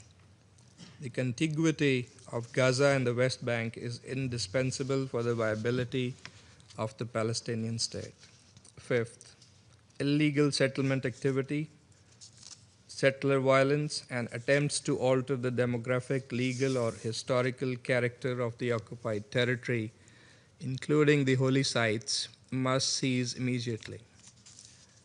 Israel, the occupying power, must also be compelled to immediately halt its illegal and destabilizing actions in Syria and Lebanon in violation of their sovereignty and territorial integrity and the relevant Security Council resolutions. Israel must completely vacate all occupied Arab territories. Sixth, accountability is indispensable, for without justice and respect for international law, there can be no durable peace. And finally, the political horizon. A credible, irreversible, and time-bound process culminating in the realization of Palestinian statehood in accordance with international legitimacy. All diplomatic initiatives, including President Trump's Gaza peace plan, the high-level conference on the peaceful settlement of the question of Palestine, and the Global Alliance for the Two-State Solution, must reinforce one another through coordinated and concrete implementation. The international community, particularly this Council, bears the responsibility to translate renewed engagement into measurable change on the ground for the betterment of the Palestinian people. Pakistan's solidarity with the Palestinian people remains firm and unwavering. We stand ready to work with members of the Council, regional and international partners, and the United States to advance a just and lasting solution to the Palestinian question and a comprehensive peace in the Middle East. I thank you. I thank the representative of Pakistan for his statement and now give the floor to the representative of Kingdom of Bahrain. السيد الرئيس، يطيب لي بداية أن أتقدم بالشكر لسعادتكم ولوفد جمهورية الصومال الفيدرالية الشقيقة على رئاستكم المتميزة لمجلس الأمن هذا الشهر، وأشكر السيد رامز لاكروف نائب المنسق الخاص لعملية السلام على إحاطته، كما أرحب بأصحاب السعادة وزراء خارجية اليونان وليبيريا في اجتماعنا اليوم، وأرحب بجميع المشاركين في هذه الجلسة. سيد الرئيس، تتطلع مملكة البحرين وشعوب منطقة الشرق الأوسط والعالم إلى إنهاء الصراع الفلسطيني الإسرائيلي الذي استمر لنحو 80 سنة وكبد المنطقة خسائر فادحة لا تعوض في الأرواح والأعيان والمقدرات والبنى التحتية، وحرم أجيالا متعاقبة من فرصة العيش في أمن واستقرار وحرية وكرامة في ظل غياب الحل العادل والدائم للقضية الفلسطينية. إن مملكة البحرين تؤمن إيمانا راسخا بضرورة أن يسود خطاب السلام والأمل في المنطقة وتوفير بيئة آمنة مستقرة مستدامة لتلبية حقوق الشعب الفلسطيني الشقيق في تقرير المصير وإقامة دولته المستقلة ذات السيادة جنبا إلى جنب مع دولة إسرائيل، بما يسهم في تعزيز السلم والأمن والازدهار لصالح جميع شعوب المنطقة وصون المصالح الدولية كافة، وذلك عن طريق انتهاج الحلول السلمية لإنهاء هذا الصراع عبر الحوار والتفاوض والمساعي الدبلوماسية. ويأتي انعقاد هذه الجلسة متزامنا مع إحياء اليوم الدولي للتعايش السلمي الذي بادرت بلادي مملكة البحرين باقتراح اعتماده في الأمم المتحدة، انطلاقا من إيمانها بأن ترسيخ ثقافة الحوار والاحترام المتبادل والتسامح والتعايش بين الشعوب يشكل أساسا لا غنى عنه لتحقيق السلام العادل والمستدام، ولا سيما في منطقة عانت طويلا من النزاعات والصراعات كمنطقة الشرق الأوسط. وإذ تشيد مملكة البحرين بالمبادرات الإيجابية التي تمهد الطريق نحو تحقيق السلام العادل والشامل والدائم في المنطقة، تجدد ترحيبها بالإعلان عن بدء المرحلة الثانية من الخطة الشاملة لإنهاء الصراع في غزة برعاية فخامة الرئيس الأمريكي دونالد ترامب، وما تضمنته من تشكيل اللجنة الوطنية الفلسطينية لإدارة قطاع غزة بوصفها هيئة انتقالية مؤقتة، متمنين للجنة التوفيق في مهامها من أجل خدمة أبناء الشعب الفلسطيني والحد من معاناتهم وتحسين ظروفهم المعيشية. وفي هذا السياق جاء توقيع مملكة البحرين على ميثاق مجلس السلام في دافوس بناء على توجيه حضرة صاحب الجلالة الملك حمد بن عيسى آل خليفة ملك مملكة البحرين، ترحيبا بالدعوة الموجهة إلى جلالته من فخامة الرئيس الأمريكي للانضمام إلى مجلس السلام، إيمانا من المملكة بأهمية الدفع قدما نحو التطبيق الكامل لخطة السلام المطروحة بشأن قطاع غزة، بما تمثله من إطار دولي داعم لحماية وصون الحقوق المشروعة للشعب الفلسطيني الشقيق وتحقيق السلام المستدام في المنطقة. وتؤكد مملكة البحرين تقديرها للجهود التي تبذلها الولايات المتحدة الأمريكية في سبيل وقف الحرب وإحلال السلام المستدام في المنطقة، معربة عن أملها في أن يسهم مجلس السلام في تعزيز ودعم الاستقرار وتحقيق التنمية والازدهار للجميع. كما تدعو مملكة البحرين كافة الأطراف إلى العمل على إنجاح الجهود الدبلوماسية الأخيرة ولا سيما خطة ترامب للسلام، والتأكيد على اللجوء إلى الحوار والتفاوض لمعالجة أي عقبات أو شواغل، مؤكدين أهمية تثبيت وقف شامل ودائم لإطلاق النار في غزة وتسهيل إيصال المساعدات الإنسانية بشكل مستدام وكاف إلى المدنيين في القطاع، والبدء في إعادة الإعمار والتعافي. كما نؤكد رفض أي محاولات أو مخططات للتهجير القسري من الأراضي الفلسطينية أو التوسع الاستيطاني الذي يعد خرقا لقرار مجلس الأمن 2334 أو المساس بالوضع التاريخي أو الديني القائم في مدينة القدس، باعتبارها مدينة احتضنت على مر التاريخ الديانات السماوية الثلاث، اليهودية والمسيحية والإسلام، في تآخٍ وسلام. وتؤكد في هذا الإطار على مخرجات القمة العربية 33 قمة البحرين ومبادرتها التي شملت الدعوة إلى عقد مؤتمر دولي للسلام وتكثيف الجهود الدبلوماسية الرامية إلى زيادة الاعتراف الدولي بدولة فلسطين ودعم قبولها كدولة كاملة العضوية في الأمم المتحدة، وضرورة ضمان الحق في التعليم والخدمات الصحية للمتأثرين من الصراعات في المنطقة.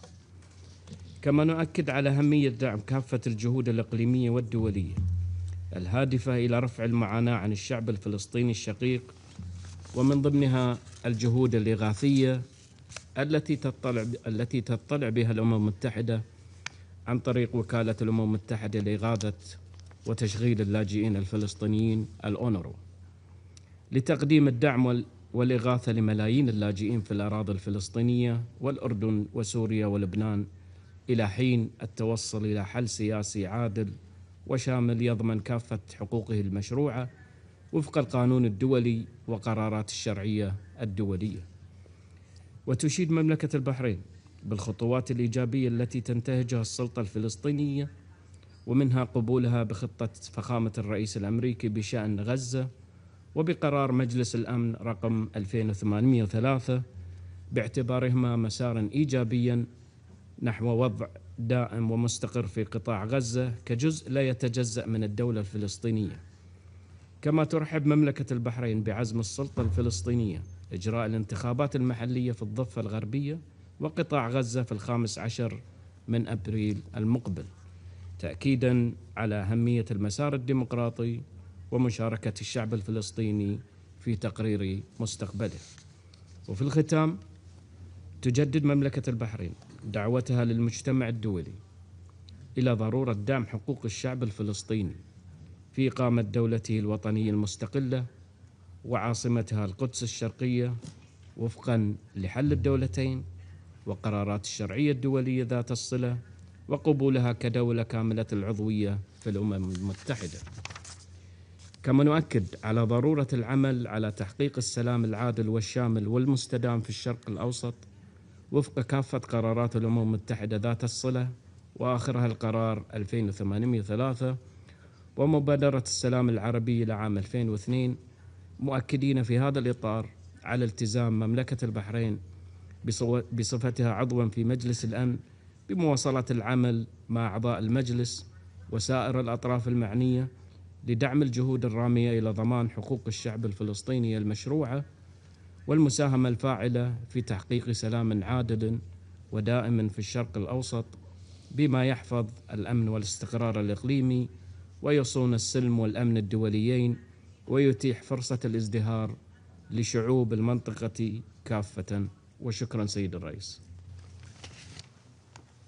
I thank the representative of the Kingdom of Bahrain and now give the floor to the representative of the Democratic Republic of the Congo. Monsieur le Président, la République démocratique du Congo tient à féliciter la République fédérale de la Somalie pour la diligence avec laquelle elle a dirigé les travaux du Conseil de sécurité tout au long du mois de janvier qui s'achève et pour avoir pris l'initiative d'organiser ce débat trimestriel sur la situation au Moyen-Orient, y compris la question de la Palestine. Nous saluons la présence dans cette salle du coordonnateur spécial adjoint pour le processus de paix au Moyen-Orient, ainsi que celle de leurs excellences Madame et Messieurs les ministres des Affaires étrangères du Libéria et de la Grèce. La République démocratique du Congo demeure préoccupée par la persistance des tensions et des foyers d'instabilité à travers le Moyen-Orient, notamment en Syrie, au Yémen ou encore au Liban. La région est marquée par l'enchevêtrement des crises politiques, sécuritaires et humanitaires, la fragmentation des dynamiques régionales, la multiplication des acteurs armés et le risque permanent d'escalade rappellent l'urgence d'une approche globale, cohérente et fondée sur le respect du droit international, afin de prévenir toute extension des conflits et préserver la paix et la sécurité régionale. Monsieur le Président, notre propos de ce matin va plus se focaliser sur la question palestinienne, épicentre de la crise au Moyen-Orient. Cette réunion intervient 2 mois après le momentum consacré par l'adoption de la résolution 2803. Elle offre l'opportunité pour le Conseil de se saisir en ce début d'année 2026 des prémices d'un retour à la paix et à la stabilité au Moyen-Orient, particulièrement dans la bande de Gaza. Le Conseil a, par cette résolution, proposé un cadre pour une transition inclusive à Gaza, ce qui constitue une avancée importante. La crédibilité du Conseil de sécurité dépendra de sa mise en œuvre effective et transparente. D'emblée, la République démocratique du Congo aimerait saluer le leadership des États-Unis d'Amérique ainsi que les actions du Qatar, de la République arabe d'Égypte et de la République de Turquie dans la conclusion du plan d'ensemble visant à mettre fin au conflit à Gaza, particulièrement dans les efforts engagés pour l'obtention d'un cessez-le-feu entre les parties en conflit. Cette avancée historique suscite certes l'espoir d'une dynamique positive en faveur des populations piégées par la guerre, mais conduit également à rappeler, une fois de plus, la prévalence de la retenue, du dialogue et de la diplomatie comme solution aux crises, même les plus aiguës. Aussi, la situation de Gaza rappelle que, sans volonté politique réelle et sans engagement sincère, aucune désescalade ni aucune paix ne peuvent être envisagées. Monsieur le Président, la République démocratique du Congo note avec satisfaction les avancées sur le plan politique et diplomatique dans la résolution de la crise à Gaza. Elle salue notamment la récente nomination des animateurs du Conseil de paix et du Comité national pour l'administration de Gaza. Elle tient néanmoins à attirer l'attention du Conseil sur la situation humanitaire qui demeure profondément alarmante. La protection des civils, du personnel humanitaire et des infrastructures civiles doit rester une priorité absolue, conformément au droit international humanitaire. Malgré une amélioration partielle de l'acheminement de l'aide, les besoins demeurent immenses. La République démocratique du Congo appelle avec insistance à garantir un accès humanitaire sûr, rapide et sans entrave, ainsi qu'à un appui financier accru pour soutenir la réponse humanitaire des Nations unies. À cet égard, nous soulignons la nécessité d'une approche constructive face au rôle de l'Office de secours et des travaux des Nations unies pour les réfugiés de Palestine dans le Proche-Orient et les garanties de sécurité à accorder aux agents des Nations unies pendant l'exercice de leur mandat, en particulier celles touchant à la protection des populations civiles vulnérables. Monsieur le Président, pour conclure, les membres du Conseil ont une responsabilité collective de veiller au respect du cessez-le-feu et de s'assurer que celui-ci se transforme en une paix durable. Ils sont appelés à rester unis, vigilants et engagés afin d'accompagner les parties vers une stabilité réelle au bénéfice de toutes les populations de la région. Je vous remercie. I thank the representative of the Democratic Republic of the Congo for his statement, and now give the floor to the representative of Latvia. Thank you, Mr. President. I would like to thank Deputy Special Coordinator Mr. Ramiz Alakbarov for his briefing. Mr. President, there are prospects for stability in the Middle East. The terrorist networks of Hamas, Hezbollah, and the Houthis have been severely degraded. The failed Iranian regime has been weakened. And its nuclear program has been set back decisively. The collapse of the Assad regime has brought relief to millions of Syrians and contributed to the wider stability of the region. As a fragile ceasefire in Gaza continues to hold, we must collectively engage in its consolidation. We need to build on this progress to end the immense human suffering of the Palestinian people and to provide them with opportunities to secure their daily livelihoods, reconstruct infrastructure, and regain their dignity and future. The people of Israel have to be assured that they can live in peace, security, and without the daily threat of terrorism. At last, 843 days since October 7, all of the hostages taken by Hamas are finally returned home. Our thoughts and prayers are with the Gwili family and all other families that endured this horror. Mr. President, Latvia supports the full implementation of President Trump's comprehensive plan to end the Gaza conflict. It must serve as a building block for broader stabilization in the Middle East. We welcome the launch of Phase 2 of the comprehensive plan, which has commenced with the announcement of the Executive Board, the National Committee for the Administration of Gaza. We also welcome the work of the Civil Military Coordination Center. Further on, it is imperative that Hamas disarms and relinquishes power. We look forward to the Board of Peace in its transitional administration capacity, as endorsed by the Security Council Resolution 2803, to provide strategic oversight of the implementation of the comprehensive plan and redevelopment of Gaza for the benefit of its people. We also await the International Stabilization Force to be generated and to fulfill its security role. Mr. President, with the transitional governing bodies taking up their duties, there is a pathway for tangible reconstruction and development, with drinking water and food, as well as hospitals and schools to be accessible to everyone throughout Gaza. The Palestinian Authority has to be assisted in building institutional capacities, implementing its reform agenda, and addressing security challenges.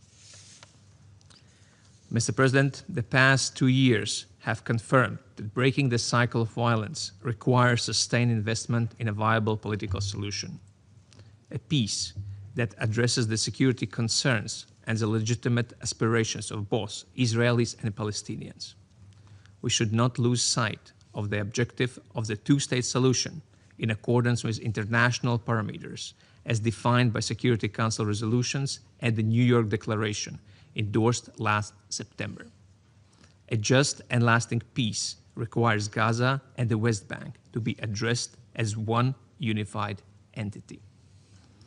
The unprecedented levels of violence, land confiscations, house demolitions, and settlement expansion that are emerging across the West Bank undermine international efforts aimed at achieving peace and stability in the region. We strongly oppose any steps towards territorial or demographic change in occupied Palestinian territories and urge Israel to halt its settlement policy in the West Bank. Mr. President, the ultimate value of any plan is determined not by its quality on paper, but by its effective and efficient execution in the real world. We commend the dedication and courage of humanitarian workers who, despite extremely difficult circumstances, have responded swiftly to the urgent needs of civilians in Gaza. The immediate flow of aid following the peace agreement last October provided a vital lifeline, and it should be continuously ensured without interruption or obstruction. Humanitarian needs remain immense and are further exacerbated by dire weather conditions, with most civilians still lacking access to shelter, clean water, and basic medical care.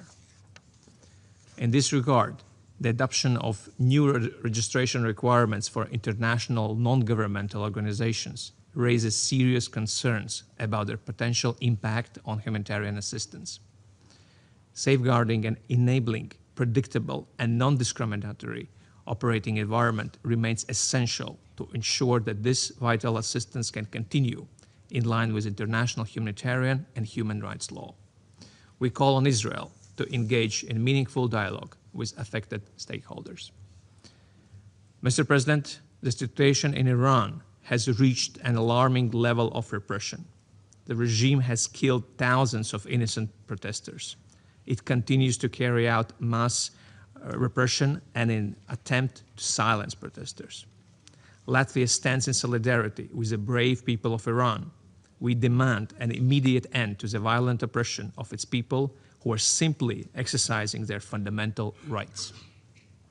Iran's ongoing support for armed proxies and its aggressive regional interventions undermine security and stability across the Middle East and beyond. The continued material support of the Iranian regime to Russia's war of aggression against Ukraine is despicable. Mr. President, we also take note of certain positive developments in the region that merit continued support from the international community.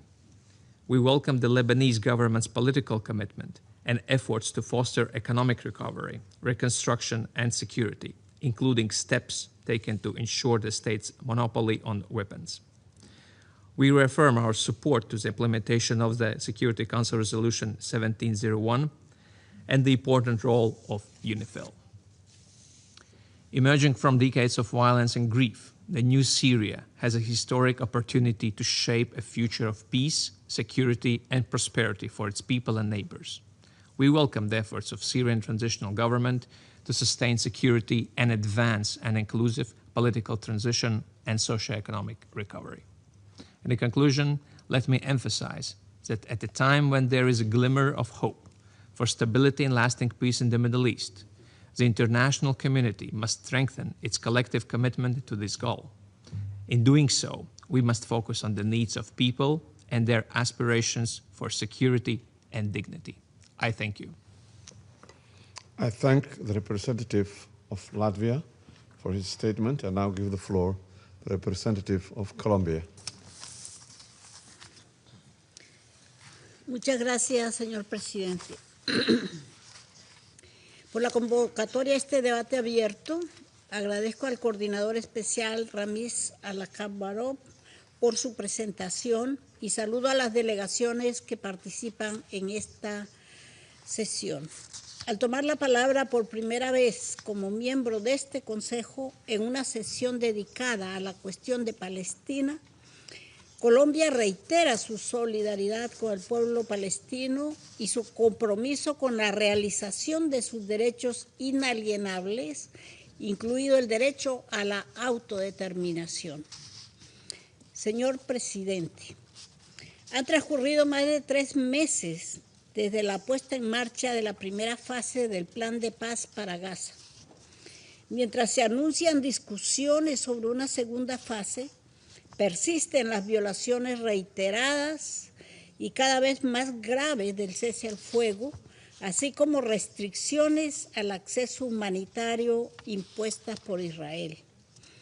Han sido 3 meses en los que los sobrevivientes del genocidio en Gaza han enfrentado la destrucción total de sus medios de vida, soportando las inclemencias del invierno, mientras la potencia ocupante mantiene cerrados los cruces, restringe de manera injustificada el ingreso de bienes esenciales para la supervivencia y arremete contra más de 37 organizaciones humanitarias que constituyen la única línea de vida para millones de palestinos. A lo anterior se suma el uso sistemático de la tortura, tratos crueles, inhumanos y degradantes, incluida la violencia sexual contra palestinos detenidos, entre ellos mujeres y niños. Estas prácticas, documentadas por mecanismos de las Naciones Unidas, se han intensificado en los últimos 2 años y se cometen en un contexto de casi total impunidad. El nivel de crueldad de estos hechos exige una condena clara y la rendición de cuentas inmediata. Mientras tanto, la campaña de desinformación contra el Organismo de Obras Públicas y Socorro de las Naciones Unidas para los Refugiados de Palestina en el cercano Oriente no cesa. A los gravísimos ataques, la demolición y destrucción deliberada de infraestructura de las Naciones Unidas en el complejo de UNRWA en Sheikh Jarrah, se suman decisiones adoptadas por el Knesset que contravienen de manera flagrante los privilegios e inmunidades de las Naciones Unidas y desconocen las obligaciones de Israel conforme al derecho internacional, como lo ha dejado claro la Corte Internacional de Justicia en su opinión consultiva del 22 de octubre de 2025. Señor presidente, no podemos perder de vista que la paz y la estabilidad solo puede construirse sobre principios, sobre la justicia, la rendición de cuentas y el pleno reconocimiento del derecho inalienable del pueblo palestino a la autodeterminación. La única salida justa y sostenible es la solución biestatal y la construcción de un Estado palestino soberano, viable y contiguo dentro de las fronteras previas a 1967. En las actuales circunstancias, este Consejo debe ser absolutamente claro en lo siguiente. Primero, ninguna línea de armisticio puede interpretarse como una redefinición de fronteras internacionalmente reconocidas y la anexión de territorios, tanto en Gaza como en Cisjordania, es inadmisible. Segundo, el desplazamiento forzado de la población y la creación de guetos son inaceptables e incompatibles con el derecho internacional y la dignidad humana. Tercero, el respeto de los principios de neutralidad, independencia y humanidad en la entrega de ayuda humanitaria es innegociable y la ONU debe permanecer en el centro de la respuesta, inclusive a través de UNRWA. El acceso a servicios básicos como salud, educación y alimentos para la población palestina depende actualmente del trabajo de UNRWA y las ONG cuyo trabajo está siendo obstaculizado. Permítame, señor presidente, referirme ahora a la situación en Cisjordania, incluida Jerusalén Oriental, que no deja de ser cada vez más alarmante. En los últimos meses hemos sido testigos de una escalada sin precedentes en la violencia de los colonos, frecuentemente alentada por las propias autoridades israelíes y perpetrada con la aquiescencia o protección de las fuerzas de seguridad de la potencia ocupante. La expansión acelerada de los asentamientos, la aprobación de nuevas unidades por parte del Knesset, los ataques contra universidades e infraestructura civil, la asfixia deliberada de la economía palestina y los atentados cotidianos contra la vida y la propiedad de la población palestina no dejan duda sobre la existencia de una política sistemática orientada a hacer imposible la vida para los palestinos en toda Cisjordania. Esta dinámica de anexión de facto y de jure socava la posibilidad de la solución de dos estados. Señor presidente, la persistencia de la ocupación y la ausencia de una solución justa a la cuestión de Palestina continúan teniendo repercusiones directas sobre la estabilidad regional.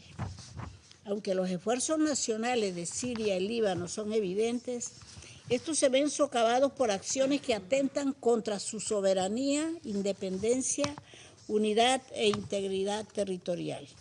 Este Consejo debe persistir en el acompañamiento a dichos esfuerzos nacionales, reiterando la urgencia de implementar de manera consistente y efectiva sus propias resoluciones, en particular las resoluciones 1559 y 1701.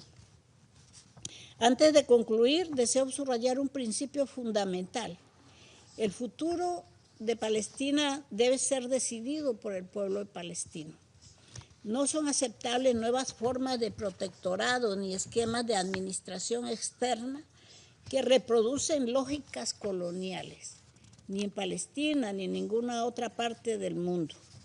La autodeterminación es una piedra angular de esta organización y Colombia continuará defendiéndola. El Consejo de Seguridad tiene la responsabilidad primaria del mantenimiento de la paz y la seguridad internacionales y no puede ceder sus competencias a mecanismos opacos o parciales. Seguiremos de cerca los avances en la implementación de la segunda fase del Plan de Paz, de conformidad con lo autorizado por la Resolución 2803. Hacemos un llamado a mantener este Consejo oportunamente informado y a incorporar plenamente las prioridades y necesidades del pueblo palestino. En nuestra responsabilidad como Estados miembros, garantizar que las Naciones Unidas sea parte integral de los esfuerzos para alcanzar una paz justa, sostenible y duradera en Palestina y en toda la región de Oriente Medio. Una paz basada en el respeto de la vida, el derecho internacional y la dignidad humana. Muchas gracias. I thank the representative of Colombia for her statement.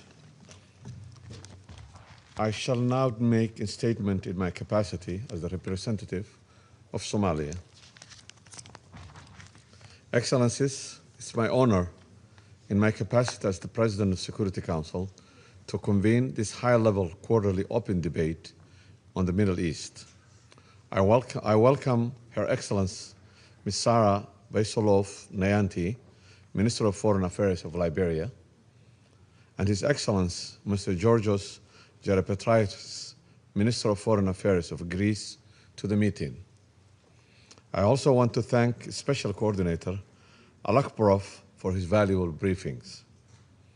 We meet as the Middle East faces an overlapping political, security, humanitarian, and socio-economic crisis, challenges whose effects are felt far beyond the region.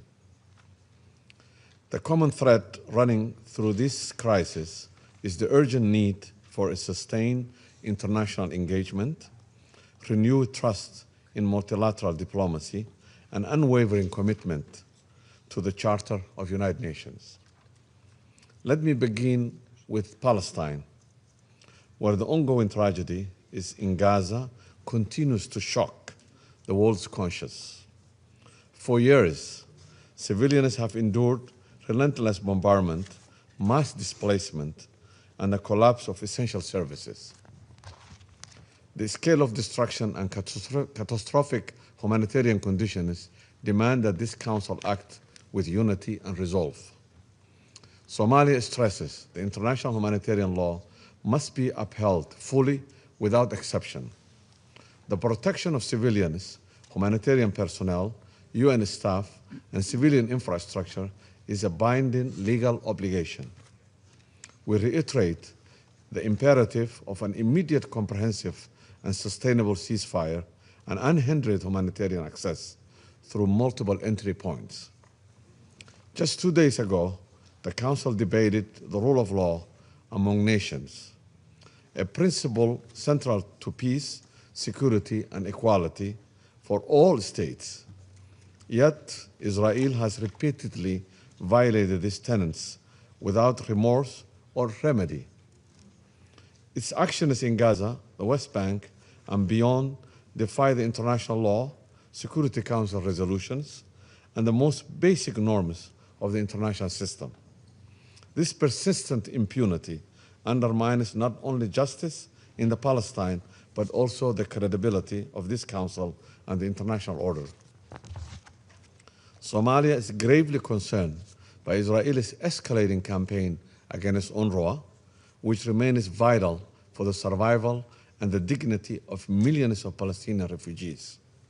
UNRWA is not only a humanitarian actor, it's a lifeline delivering essential services to a population under occupation.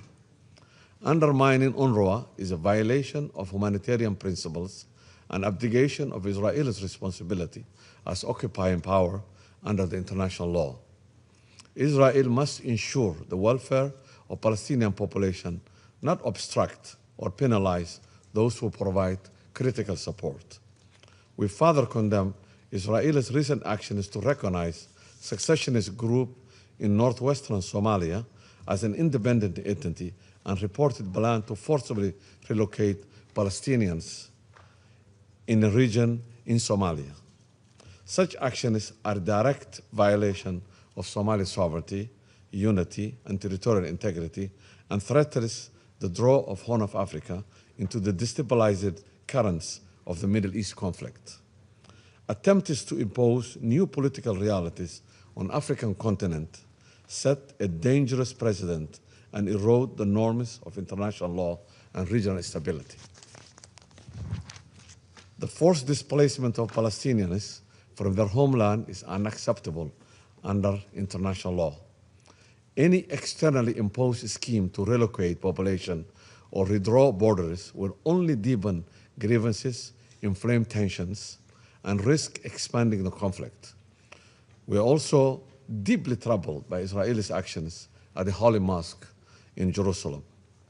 Such provocations violate the sanctity of the world's most revered sites and threaten to ignite religious tensions across the region. Respect for religious sites is a fundamental obligation, and all parties must refrain from actions or rhetoric that endanger these sacred places and fragile coexistence they symbolize. The future of Gaza and the West Bank must be shaped by Palestinians themselves, restoring their political and territorial unity. Somalia reaffirms the two-state solution grounded in the relevant UN resolutions, and the Arab Peace Initiative and the New York Declaration remains the only credible framework for peace, justice, and security for Palestinians and Israelis. Turning to Lebanon, the situation along the Blue Line remains deeply concerning. Israel's violation of 1701 are a serious concern and cross-border exchange and a constant risk of miscalculation threaten to drag the region into wider conflict.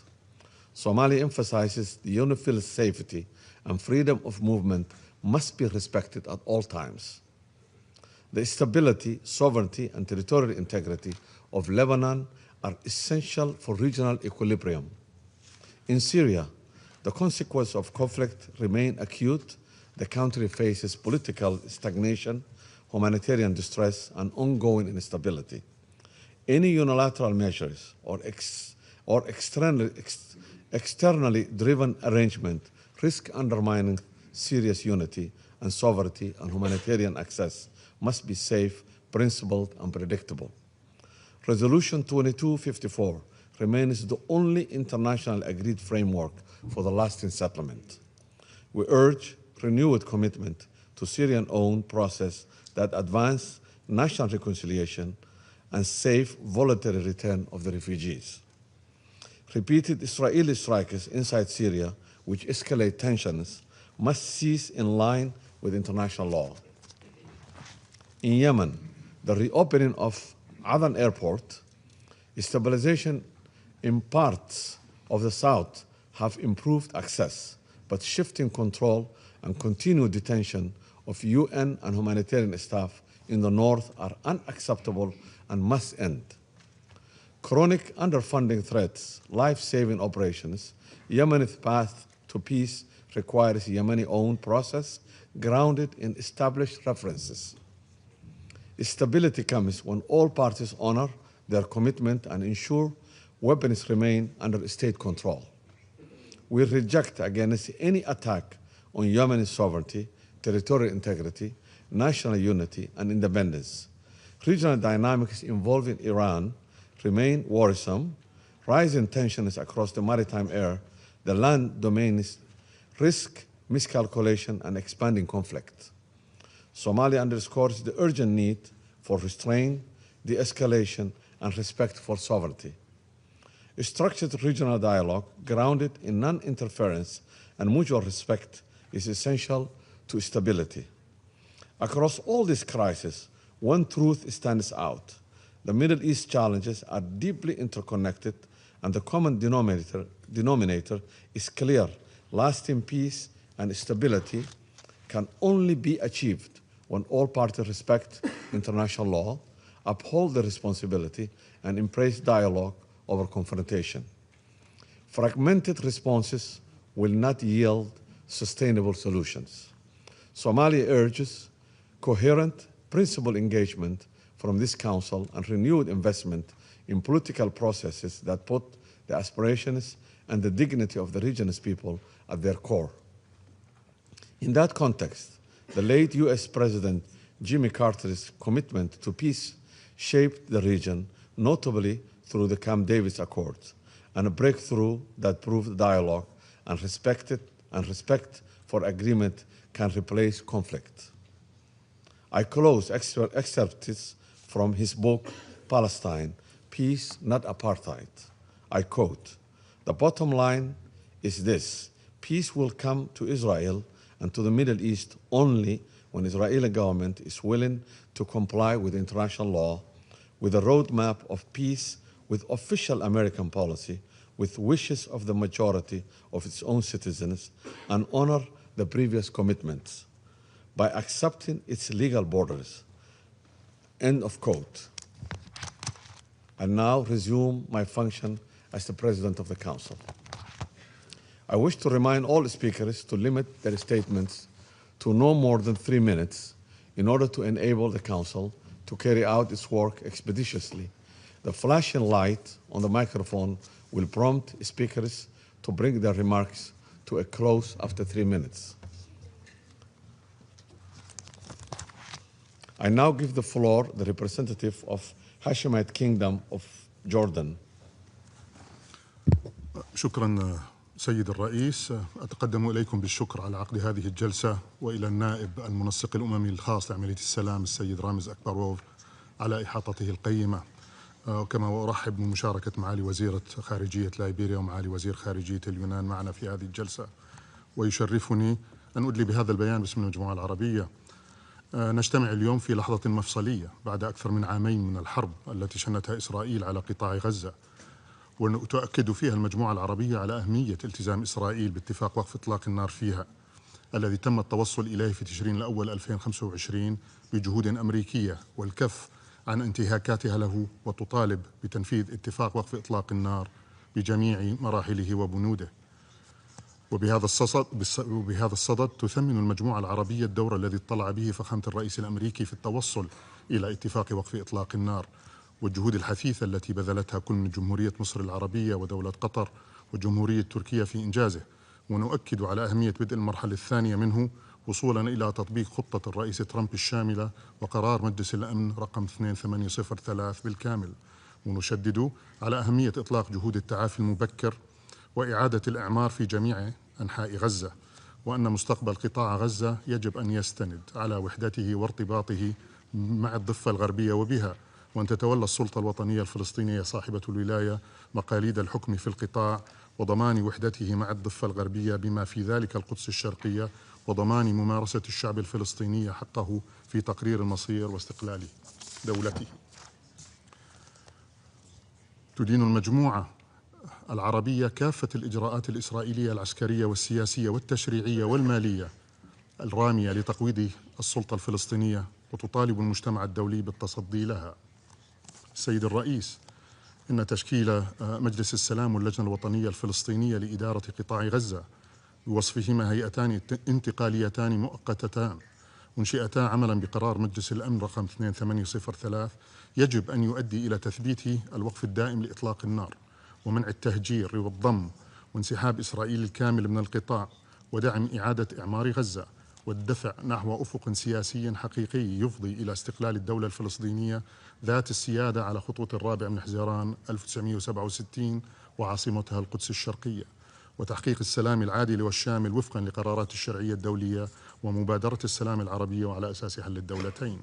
كما تشدد المجموعة على ضرورة إلزام إسرائيل القوى القائمة بالاحتلال برفع جميع القيود والعوائق أمام إدخال المساعدات الإنسانية وفتح جميع المعابر دون انتقائية أو تأخير بما يضمن وصولها إلى جميع أنحاء القطاع امتثالا لالتزاماتها بموجب القانون الدولي وقرارات مجلس الأمداد الصلة. السيد الرئيس، تجدد المجموعة العربية إدانتها لجميع السياسات والممارسات الإسرائيلية غير القانونية في الأرض الفلسطينية المحتلة بما في ذلك في الضفة الغربية، باستمرار التوسع في الاستيطان وهدم المنازل ومصادرة الأراضي واستمرار إرهاب المستوطنين. ونشدد على أن لا سيادة لإسرائيل على الضفة الغربية المحتلة أو أي جزء من الأرض الفلسطينية. وبهذا الصدد تثمن المجموعة تأكيد فخامة الرئيس الأمريكي منع إسرائيل ضم الضفة الغربية. السيد الرئيس، ترحب المجموعة باعتماد الجمعية العامة للأمم المتحدة قرارها المؤيد لإعلان نيويورك بشأن استقلال الدولة الفلسطينية وتنفيذ حل الدولتين الصادر عن المؤتمر الدولي حول التسوية السلمية للقضية الفلسطينية وتنفيذ حل الدولتين الذي ترأسته المملكة العربية السعودية والجمهورية الفرنسية. كما تشدد المجموعة على أن القدس الشرقية هي جزء لا يتجزأ من الأرض الفلسطينية المحتلة وأن لا سيادة لإسرائيل عليها، وعلى ضرورة احترام إسرائيل الوضع التاريخي والقانوني القائم للمقدسات الإسلامية والمسيحية فيها. ونؤكد أن إدارة أوقاف القدس وشؤون المسجد الأقصى المبارك التابعة لوزارة الأوقاف والشؤون والمقدسات الإسلامية الأردنية هي الجهة القانونية صاحبة الاختصاص الحصري بإدارة شؤون الحرم القدس الشريف كافة وتنظيم الدخول إليه في إطار الوصاية الهاشمية التاريخية على المقدسات الإسلامية والمسيحية في القدس الشريف. كما تؤكد المجموعة على أهمية دور لجنة القدس ووكالة بيت مال القدس الشريف الذراع التنفيذي للجنة ودعم كل ما تقوم به اللجنة من جهود. السيد الرئيس، تشدد المجموعة العربية أيضا على أهمية دور وكالة الأنروا الذي لا غنى عنه في تقديم الخدمات الحيوية لأكثر من 5.5 مليون لاجئ في جميع مناطق عملها وفقا لتفويضها الأممي. وفي هذا السياق نعيد التذكير بالرأي الاستشاري لمحكمة العدل الدولية الصادر في تشرين الأول 25 الذي أكد أن إسرائيل ملزمة بأن تضمن الاحترام التام لحرمة مقرات الأمم المتحدة وحصانتها بما في ذلك وكالة الأنروا. ومن هذا المنطلق تدعو المجموعة مجلس الأمن والمجتمع الدولي إلى تحمل مسؤولياته القانونية والتصدي للقرارات والخروقات الإسرائيلية المدانة التي تستهدف الأنروا، وآخرها تهديم مباني داخل مجمع الأنروا في حي الشيخ جراح في القدس الشرقية، كما وتجدد دعوتها للمجتمع الدولي لتوفير الدعم السياسي والمالي للوكالة للتمكن من الاطلاع بدورها الذي لا غنى عنه. وتدين المجموعة الإجراءات التعسفية الإسرائيلية ضد مؤسسات المجتمع المدني والمؤسسات الإنسانية العاملة في الأرض الفلسطينية المحتلة، وتطالب بوضع حد لها. سيد الرئيس، فيما يخص سوريا، تدين المجموعة جميع الاعتداءات الإسرائيلية على سوريا والتوغل داخل أراضيها، والذي يعد خرقا فاضحا للقانون الدولي وعدوانا على سيادة سوريا وتصعيدا خطيرا يزيد من التوتر والصراع. وتطالب المجتمع الدولي ومجلس الأمن بالتحرك الفوري لتطبيق القانون الدولي وإلزام إسرائيل بوقف عدوانها والانسحاب من الأراضي السورية التي تتواجد فيها في خرق واضح لاتفاق فض الاشتباك لعام 74. وتعيد المجموعة التأكيد أن الجولان السوري هو أرض سورية محتلة، وترفض قرار إسرائيل ضمه وفرض سيادتها عليه. أما فيما يخص لبنان، ترحب المجموعة العربية بجهود الحكومة اللبنانية بإعلان الجيش اللبناني الانتهاء من تنفيذ المرحلة الأولى من خطة حصر السلاح التي تواكب عزم الدولة اللبنانية بسط سيطرتها على كامل الأراضيها وبقوتها الذاتية، وتتطلع لانعقاد المؤتمر الدولي لدعم الجيش اللبناني وقوى الأمن الداخلي في 5 آذار المقبل الذي تستضيفه فرنسا، بمسعى مشكور من السعودية وقطر ومصر وفرنسا والولايات المتحدة. وتدين المجموعة الانتهاكات الإسرائيلية اليومية لسيادة لبنان وللقرار 1701 بما في ذلك استمرار احتلالها ل5 مواقع حدودية في جنوب لبنان وإنشاء ما يسمى بالمناطق العازلة داخل الأراضي اللبنانية. وتدعو مجلس الأمن إلى تحمل مسؤولياته وإجبار إسرائيل على وقف اعتداءاتها والانسحاب من جميع الأراضي اللبنانية المحتلة فورا، وإطلاق سراح جميع الأسرى اللبنانيين. ختاما سيد الرئيس، المجموعة العربية تجدد تأكيدها على أن السلام العادل والشامل والدائم هو خيار عربي استراتيجي، ويظل السبيل الوحيد لتحقيق هذا السلام هو قيام الدولة الفلسطينية المستقلة ذات السيادة على خطوط الرابع من حزيران 67 وعاصمتها القدس الشرقية المحتلة وفقا للمرجعيات المعتمدة لمبادرة السلام العربية وقرارات الشرعية الدولية ذات الصلة. شكرا سيدي الكريم. The representative of Hashemite Kingdoms of Jordan for his statement, and now give the floor to the representative of Philippines. Thank you, Mr. President. Since 1947, the question of Palestine has remained on the United Nations agenda, making it the longest-running issue before this organization. It is not merely a territorial dispute, but a defining political and moral issue whose resolution remains essential to peace and stability in the Middle East. The Philippines welcomes the cessation of hostilities in Gaza and the progress achieved under the comprehensive plan endorsed by the Security Council in Resolution 2803. After 2 years of devastating conflict and immense civilian suffering, the ceasefire offers an opportunity to stabilize a situation that has long threatened international peace and security. At the same time, the ceasefire remains fragile, making immediate and sustained Council attention to the implementation of the Gaza peace plan as essential. In this regard, the Philippines wishes to underscore the following. First, humanitarian conditions in Gaza remain critical. While access has marginally improved, civilians continue to face severe food insecurity, widespread displacement, and the collapse of essential services, further aggravated by winter conditions. Free, safe, and unimpeded humanitarian access must be ensured without delay. In this connection, due to recent developments in East Jerusalem, we are deeply concerned over the ability of the United Nations to provide the necessary humanitarian assistance so urgently needed by the Palestinian people, especially in Gaza. Secondly, the Philippines welcomes the UN Security Council Resolution 2803 on the implementation of the comprehensive plan to end the Gaza conflict. We note that the resolution calls upon member states and international organizations to work with the Board of Peace to identify opportunities to support the reconstruction of Gaza, and for the World Bank and other financial institutions to facilitate and provide financial resources to support the reconstruction and development of Gaza, including through the establishment of a dedicated trust fund. Thirdly, stabilization and reconstruction should lead to a long-term and credible political horizon. The Philippines thus reaffirms its support for the two-state solution as the only viable and lasting path to peace. We support renewed diplomatic efforts, including the New York Declaration and the Global Alliance to advance lasting peace in the Middle East. Mr. President, as a committed partner, pathfinder, and peacemaker, the Philippines stands ready to work with the Council and other members of the international community to work towards a just and lasting peace in the Middle East. Thank you. I thank the representative of Philippines, and I now give the floor to the representative of Indonesia.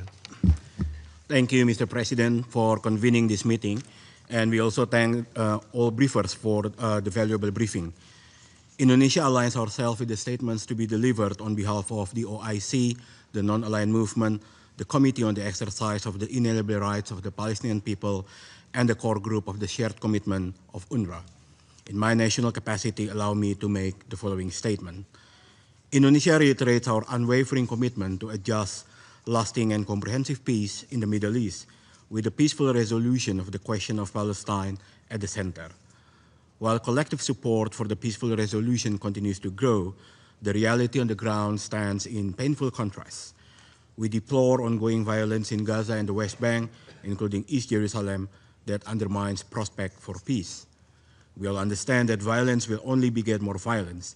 It is therefore our collective duty to take decisive action to end this catastrophe, ensuring the two states can live side by side in peace and security within their own sovereign and independent territories in accordance with internationally agreed parameters and relevant UN resolutions. To this end, Indonesia underscores three urgent priorities. First, any peace plan should aim towards a peaceful, just, and lasting solution. The effectiveness of the second phase of the comprehensive peace plan must be ensured to bring humanitarian assistance on the ground.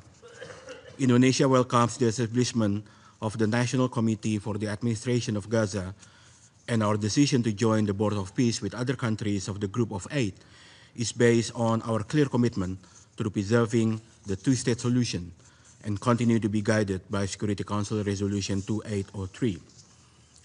This led me to my second point, preserving the centrality of the Security Council. As the custodian of international peace and security, the responsibility to advance and safeguard an effective peace process remains with this Council. The Council must remain seized to ensure that all efforts and processes remain anchored in UN Charter and international law. This requires the Council to exert its leadership through consistent monitoring for compliance and ensuring UN agencies and UN-led humanitarian efforts serve as an integral part of the peace process.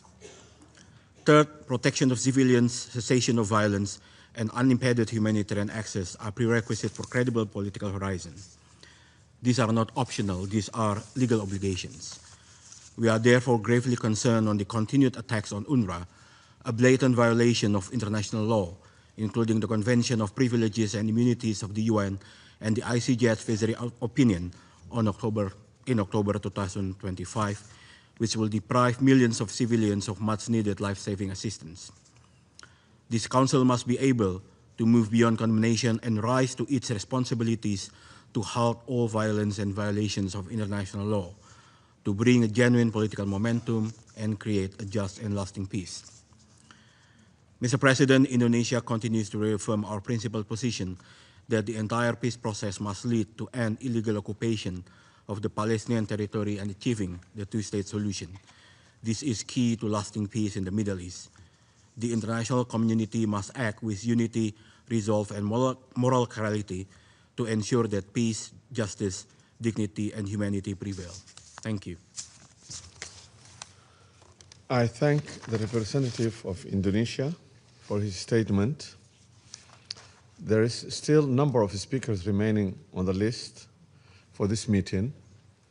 I intend, with the concurrence of the members of the Council, to suspend the meeting until 3 p.m. today. The meeting is suspended.